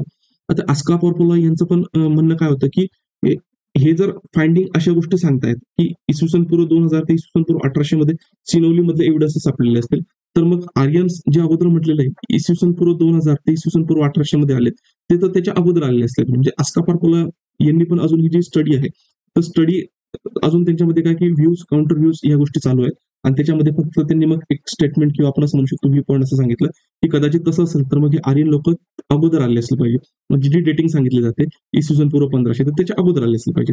मग आता सगळ्यात महत्वाचं जिस्ट म्हणजे काय की समजा जर क्वेश्चन आला हिस्टोरिओग्राफिकल डिबेटमध्ये की समजा हडप्पन लोक कोण होते किंवा वैदिक लोक कोण होते किंवा हडप्पा आणि वैदिक लोकांमधलं इंटरॅक्शन काय, आता याच्यासाठी बेस्ट एक्झाम्पल म्हणजे काय, युपीएससी जर तुम्हाला क्वेश्चन पेपर तुम्ही बघितला ना 2017 मध्ये क्वेश्चन आहे. ठीक आहे. Critically examine various views regarding the Vedic people relationship in the light of the latest discovery. अलीकडील शोधांच्या प्रकाशात वैदिक हडप्पा संबंधाबद्दल विविध मतांचे गंभीरपणे परीक्षण करा. म्हणजे हडप्पा संस्कृती आणि वैदिक संस्कृती यांच्यामधलं जे रिलेशन आहे याच्यावर हिरून फिरून क्वेश्चन्स विचारला जातो. तर त्याच्या वेळेस जर तुम्ही अशा नवीन ज्या गोष्टी टेक्स्ट बुक मध्ये ते तर तुम्हाला कोट करायचे आहेत, नो इशू. पण ऍटलीस्ट 10% जरी तुम्ही हे ऍडिशनल गोष्टी लेटेस्ट मध्ये जर कोट केल्या तर ऑब्व्हियसली तुम्हाला बाकीच्या कॉम्प्युटरपेक्षा काय येणार आहे, तर जास्त मार्क मिळणार आहे. पण लक्षात घ्या, बेसिक बुक्स और फर्स्ट प्रायोरिटी या गोष्टी काय आहेत, चेरी ऑन द केक. मग त्याच्यात त्यांनी ह्या गोष्टी ज्या सांगितल्या. मग हा झाला कशा संदर्भामध्ये, जे काही सिनोली मधलं एक्सकव्हेशन्स आहेत, ते सिनोली मधलं एक्सकव्हेशन. आता आपण फक्त एवढ्याच गोष्टी डिस्कस केल्या वेळाभावी, की जे आपल्या सिलेबस पॉईंट ऑफ इम्पॉर्टंट आहे. अजून याचे जे व्ह्यूज आहेत, म्हणजे इंटरप्रिटेशन, हे अजून काय होतात, तर व्हेरी होतात. मग हा झाला इथपर्यंत. मग आता हे झाल्यानंतर अजून पण हिस्टोरिओग्राफीमध्ये येतो. तर हिस्टोरिओग्राफीमध्ये सांगत असताना प्रत्येक वेळेस बाहेरचं जे इन्फ्लुएन्स आहे कॉलोनियल हिस्टोरिओग्राफीकडून, ते बाहेरचं इन्फ्लुएन्स काय, तर भारतावर प्रत्येक वेळेस दाखवलं जातं, ना की इंडियामधलं इन्फ्लुएन्स बाहेर दाखवलं जातं. म्हणजे नवीन रायटिंग्स आहेत. मग आता आपण नवीन बुकवर शिफ्ट होतो, तो म्हणजे द गोल्डन रोड. आणि the golden road, how ancient India transform the world. म्हणजे ह्या पुस्तकामध्ये विल्यम डॅलेन पियर यांनी सांगितलेलं आहे, की प्राचीन भारत जो आहे, आणि हा प्राचीन भारत म्हणजे नेमकं कुठलं, इसवी सन पूर्व 250 पासून इसवी सन 1200 पर्यंतचा पिरियड बघितला. कशा पद्धतीने भारत आहे, तर भारताने त्या ठिकाणी अक्रॉस द वर्ल्ड जी डेव्हलपमेंट झाली तिला कसं इन्फ्लुएन्स केले, यांनी या ठिकाणी काय केलेलं तर सांगितलेलं आहे. ठीक आहे. तर आता आपण याचे व्ह्यू पॉईंट्स बघणार आहोत. आता हे व्ह्यू पॉईंट्स इम्पॉर्टंट कशासाठी आहे, की ज्यावेळेस कॉलोनियल हिस्टोरिओग्राफीच्या पर्स्पेक्टिव्हने क्वेश्चन्स विचारले जातात, मग ते कसे, म्हणजे बाहेरचा इन्फ्लुएन्स भारतावर जास्त होता, किंवा आपण असं म्हणू शकतो की भारतामध्ये जे काही टेक्नॉलॉजिकल डेव्हलपमेंट आहे, तर त्याचं इम्पॉर्टन्स आहे, ते इम्पॉर्टन्स कोट करा, त्या संदर्भामध्ये असेल. किंवा त्याच्यामध्ये असं म्हणू शकतो की जेव्हा युरोपियन लोकांनी किंवा कॉलोनियल लोकांनी सांगितलं होतं की भारतातले लोक सिव्हिलाइज नव्हते. सिव्हिलाइज म्हणजे त्यांनी जे कल्चर आणलं होतं, सिव्हिलाइज दी अनसिव्हिलाइज पीपल, म्हणजे काय, की जे अनसिव्हिलाइज पीपल आहेत, तर त्यांना काय करायचं, तर सिव्हिलाइज करायचं. तर त्या कॉन्टेक्स्टमध्ये जर क्वेश्चन आला, मग तो एन्शियंट असेल, मेडिवल असेल किंवा मॉडर्न असेल, तर हे जे काही व्ह्यू पॉईंट्स आहेत, हे व्ह्यू पॉईंट्स तुम्हाला तुमचे आर्ग्युमेंट स्ट्रॉंग पद्धतीने मांडण्यामध्ये मदत करू शकतात, किंवा त्याला कॉलोनियल हिस्टोरिओग्राफीचे जे अँगल्स आहेत ते रिफिट करण्यामध्ये मदत करू शकतात. मग ते कशा पद्धतीने, त्याच्यामधलं एक जिस्ट आहे, हा जिस्ट आपण काय करणार, थोडक्यात बघणार आहोत. मग आता ह्याच्यात त्यांनी जो काही कल्चर दिलाय, तो म्हणजे इंडोस्पियर हा वर्ड युज केलेला आहे. आता इंडोस्पियर म्हणजे काय, हे लक्षात घ्या मित्रांनो. तर त्याच्यात त्यांनी म्हटलेलं आहे, की जे ओल्ड वर्ल्ड आहे, आता ओल्ड वर्ल्ड म्हणजे काय ते समजून घ्या. आता अमेरिका आणि ऑस्ट्रेलिया यांची, आता अमेरिकाची जी फाइंडिंग आउट झालेली आहे, ती 1492 नंतर सॉरी, कोलंबसला ती अनावधानाने सापडले, आणि मग त्या ठिकाणी तो इंडिया समजत होता, पण ते काय निघालेले, तर अमेरिकन कंटिनेंट निघाले. त्याच्यानंतर म्हणजे 1492 नंतर आपल्या कन्सिडरेशन मध्ये येते, की त्या ठिकाणी अमेरिका वगैरे होती. त्याच्या अगोदर माहित नव्हतं की तिथं अमेरिका वगैरे होती का नाही. ती अस्तित्वात होती, पण आपल्या जानकारीच्या व्यतिरिक्त होती. मग इथे जर आपण मॅपच्या कॉन्टेक्स्ट मध्ये लक्षात घेतलं, तर लक्षात घ्या की एन्शियंट पिरियडमध्ये एशिया, मग एशियामध्ये East Asia, South East Asia, Europe आणि आफ्रिका, हे जे कंटिनेंट आहे याला वर्ल्ड कन्सिडर केलेलं आहे. आणि ज्यावेळेस मॉडर्न पिरियडमध्ये म्हणू शकतो, किंवा अर्ली मॉडर्न पिरियडमध्ये अमेरिका लक्षात येते, की अमेरिका होती, आणि ऑस्ट्रेलिया लक्षात येते. मग ज्यावेळेस आपण ओल्डन पिरियडमध्ये म्हणतो, किंवा ओल्ड फेजमध्ये म्हणतो, हा इंडोस्पियर होता. मग इंडोस्पियर म्हणजे काय, की इंडिया हा सेंटर पॉईंट होता. हा ईस्ट एशिया म्हणजे चायना वगैरे असेल, साऊथ ईस्ट एशिया म्हणजे आग्नेय एशिया असेल, इथे आफ्रिका असेल, युरोप असेल, आणि रशियन पार्ट असेल. तर याच्यामध्ये जो इंडिया आहे, तर इंडियाने त्या ठिकाणी काय तर महत्वाचा रोल प्ले केलेला आहे. आणि इंडियामधलं जे कल्चर आहे, ते इंडियामधलं कल्चर बाहेर गेलं, आणि बाहेर गेल्यानंतर मग हे जे युरोपमधले लोक जे डेव्हलप झाले, ते कशामुळे झालेले आहेत, तर भारतामधलं जे शिक्षण होतं, याची माहिती त्यांना मिळाली. खास करून कशा संदर्भामध्ये, जे मॅथमॅटिकल कॅल्क्युलेशन्स असतील त्याच्या संदर्भात. तिथे फॅब्युलकी जो असेल, तो स्पेन मधला होता. मग रिनायसाला डेव्हलपमेंट झाली, रिनायसा झाल्या म्हणजे पुनरुज्जीवन झालं. पुनरुज्जीवन झाल्यानंतर तिथे टेक्नॉलॉजिकल डेव्हलपमेंट झाला, वोयाजेस व्हायला लागले. वोयाजेस होत असताना एनलाइटमेंटचा पिरियड झाला, आणि मग तिथून त्यांनी कॉलोनायझेशन करायला सुरुवात झाली. मग याला त्यांनी पिझ्झा इफेक्ट म्हटलं. मग पिझ्झा इफेक्ट म्हणजे काय, की पिझ्झाची जर सुरुवात बघितली ही इटलीमध्ये झाली, नंतर ती बाहेर गेली, आणि बाहेर गेल्यानंतर ती चेंज झाली, आणि ती जी डिश चेंज होऊन पुन्हा ती इटलीमध्ये आली, आणि ती चेंज झालेली जी डिश असणार आहे, ती आता इटलीमध्ये खायला लागली. त्याच पद्धतीने इंडियामध्ये जो पिझ्झा इफेक्ट कसा दिसतोय, इंडियामधलं जे कल्चर आहे ते बाहेर गेलं, बाहेर मधल्या लोकांनी स्वतःला डेव्हलप केल्यानंतर ते जे काही सिव्हिलाइज नेचरचं जे नॉलेज आहे ते भारतात आणण्याचा प्रयत्न करतात, आणि भारतीय लोक त्याला अडॉप्ट करतात. म्हणजे जे कॉलोनियल माइंडसेट मधले लोक आहेत, की वेस्टर्न कल्चर नेहमी सुपेरियर आहे या गोष्टीमध्ये. तर तो पिझ्झा इफेक्ट आहे, तो पिझ्झा इफेक्ट त्यांनी या ठिकाणी सांगितलं आहे. आता हा जो गोल्डन रोड आहे, तर याच्यामध्ये महत्वाचं त्यांनी काय सांगितलेलं आहे, की त्याची जी थीम आपण लक्षात घेऊ. मग थीम सांगत असताना त्याच्यात त्यांनी म्हटलं होतं, की स्टेप बाय स्टेप जर आपण बघितलं, की बुद्धिझम कसं बाहेर स्प्रेड झालेला आहे. बुद्धिझम बाहेर स्प्रेड झाल्यामुळे मग इंडियामधलं जे कल्चर आहे ते कुठे गेलेलं आहे, तर चायनामध्ये गेलेलं आहे. ठीक आहे. त्याच्यानंतर मग पोस्ट मौर्यन पिरियडमध्ये जर आपण लक्षात घेतलं, मौर्योत्तर काळामध्ये तिथे सिल्क रूट होता. आणि जर तुम्ही हिस्ट्री व्यवस्थित वाचली असेल, किंवा ऑप्शनलला व्यवस्थित प्रिपेअर केलं असेल, तर प्रत्येक वेळेस जे इम्पॉर्टन्स आहे सिल्क रूटचं, ते त्या ठिकाणी हायलाइट केलं जातं. सिल्क रूटचं इम्पॉर्टन्स कसं, चायनामधून सिल्क येत होता, इथून तो भारतामध्ये यायचा आणि त्याच्यानंतर जे रोमन एम्पायर आहे ते वेस्ट एशियापर्यंत आलं होतं, इजिप्तमध्ये आलं होतं आणि इथून सातवाहनांच्या काळामध्ये म्हणजे पोस्ट मोरियन पिरियडमध्ये इजिप्तमध्ये असणारे जे रोमन एम्पायर आहेत आणि भारताबरोबर काय तर ट्रेड चालायचा. आणि हे कशामुळे तर महत्वाचं सिल्क रूटमुळे. तर याच्यात त्यांनी सांगितलेलं आहे की सिल्क रूट हा तेवढा इम्पॉर्टंट नव्हता. इथे इम्पॉर्टंट होता इंडियाज गोल्डन रूट. तो गोल्डन रोड होता, तो गोल्डन रोड इम्पॉर्टंट आहे. मग गोल्डन रोड इम्पॉर्टंट म्हणजे काय की जर आपण युरोप म्हणजे रोम आणि इंडियामधलं जर ट्रेड रिलेशन बघितलं तर ट्रेड रिलेशन मध्ये सगळ्यात महत्वाचं म्हणजे काय मिरे जे असतील तर मिरे हे फार मोठ्या प्रमाणावर काय केलेलं तर इम्पोर्ट केलेले आहेत. त्याच्यात त्यांनी कोट करताना सांगितलं जवळपास 55 मिलियन स्टेअर केसेस म्हणजे त्यावेळेस जे युनिट होतं तेवढ्या वर्थचे जे काही मिरे किंवा ट्रेड आहे सॉरी ट्रेड आहे ते ट्रेड त्या ठिकाणी होत असेल आणि मिरे मोठ्या प्रमाणावर काय तर मागवलं जायचं. म्हणजे इंडिया आणि रोम यांच्यामधलं जर ट्रेड बघितलं तर त्याच्यामध्ये सिल्क हा इम्पॉर्टंट आस्पेक्ट नव्हता. तर ते जे मसाल्याच्या पदार्थांमध्ये जे मिरे होते ते मिरे. आता तुम्ही जर प्रिव्हियस इयर क्वेश्चन पेपर बघितले असतील त्याच्यात पोस्ट म्हणजे इंडो रोमन ट्रेडच्या संदर्भामध्ये काही वेळेस क्वेश्चन येतो. समजा आपण जर ते बघितलं इंडो रोमन ट्रेडच्या संदर्भामध्ये म्हणजे प्लिनीने त्या ठिकाणी काय केलेलं आहे क्रिटिसाइज केलेलं आहे इंडियन म्हणजे तिथल्या लोकांना की रोम मधलं सगळं सोनं हे कुठे जातंय तर हे जातंय आपण म्हणू शकतो तर इंडियामध्ये जातंय असं त्यांनी त्या ठिकाणी म्हटलेलं आहे. पण विल्यम डॅलिम्पियर यांचं म्हणणं काय आहे की हा एकतर्फा ट्रेड नव्हता. म्हणजे असं नव्हतं की फक्त आपण असं म्हणू शकतो की रोमन एम्पायरला त्याला प्रॉब्लेम क्रिएट होतं किंवा रोमन एम्पायरचं जे धनराशी ती कमी होत होती तसं नाही. तर इकॉनॉमिक हिस्टोरियन त्यांनी कोट केलंय जे काही इकॉनॉमिक हिस्टोरियन आहे तर त्यांनी स्टडी केलं आणि भारत आणि रोम यांच्यामध्ये जो व्यापार चालला होता तर व्यापार चालत असताना जवळपास रोमन एम्पायरला जो रेव्हेन्यू यायचा म्हणजे वेगवेगळ्या याच्यावर टॅक्स लावून जेवढा त्या रोमन एम्पायरला रोमन याला रेव्हेन्यू यायचा त्याच्यापैकी 1/3 म्हणजे 33% जे काही रेव्हेन्यू इन्कम होते रोमन एम्पायरची हे कशामुळे यायची जर इंडिया आणि रोम यांच्यामध्ये जो ट्रेड चालायचा आणि त्याच्यावर तो जे कस्टम ड्युटीज लावायचे त्या कस्टम मधून त्यांना जवळपास जे काही आहे तो 1/3 जो काही रेव्हेन्यू तो रेव्हेन्यू कलेक्ट करू शकायचे आणि त्याचा उपयोग करून त्यांनी मोठ्या प्रमाणावर जी आर्मी वगैरे ती काय केली त्यांनी त्या ठिकाणी इस्टॅब्लिश केलेली आहे. हे त्यांनी त्या ठिकाणी काय सांगण्याचा प्रयत्न केलेला आहे.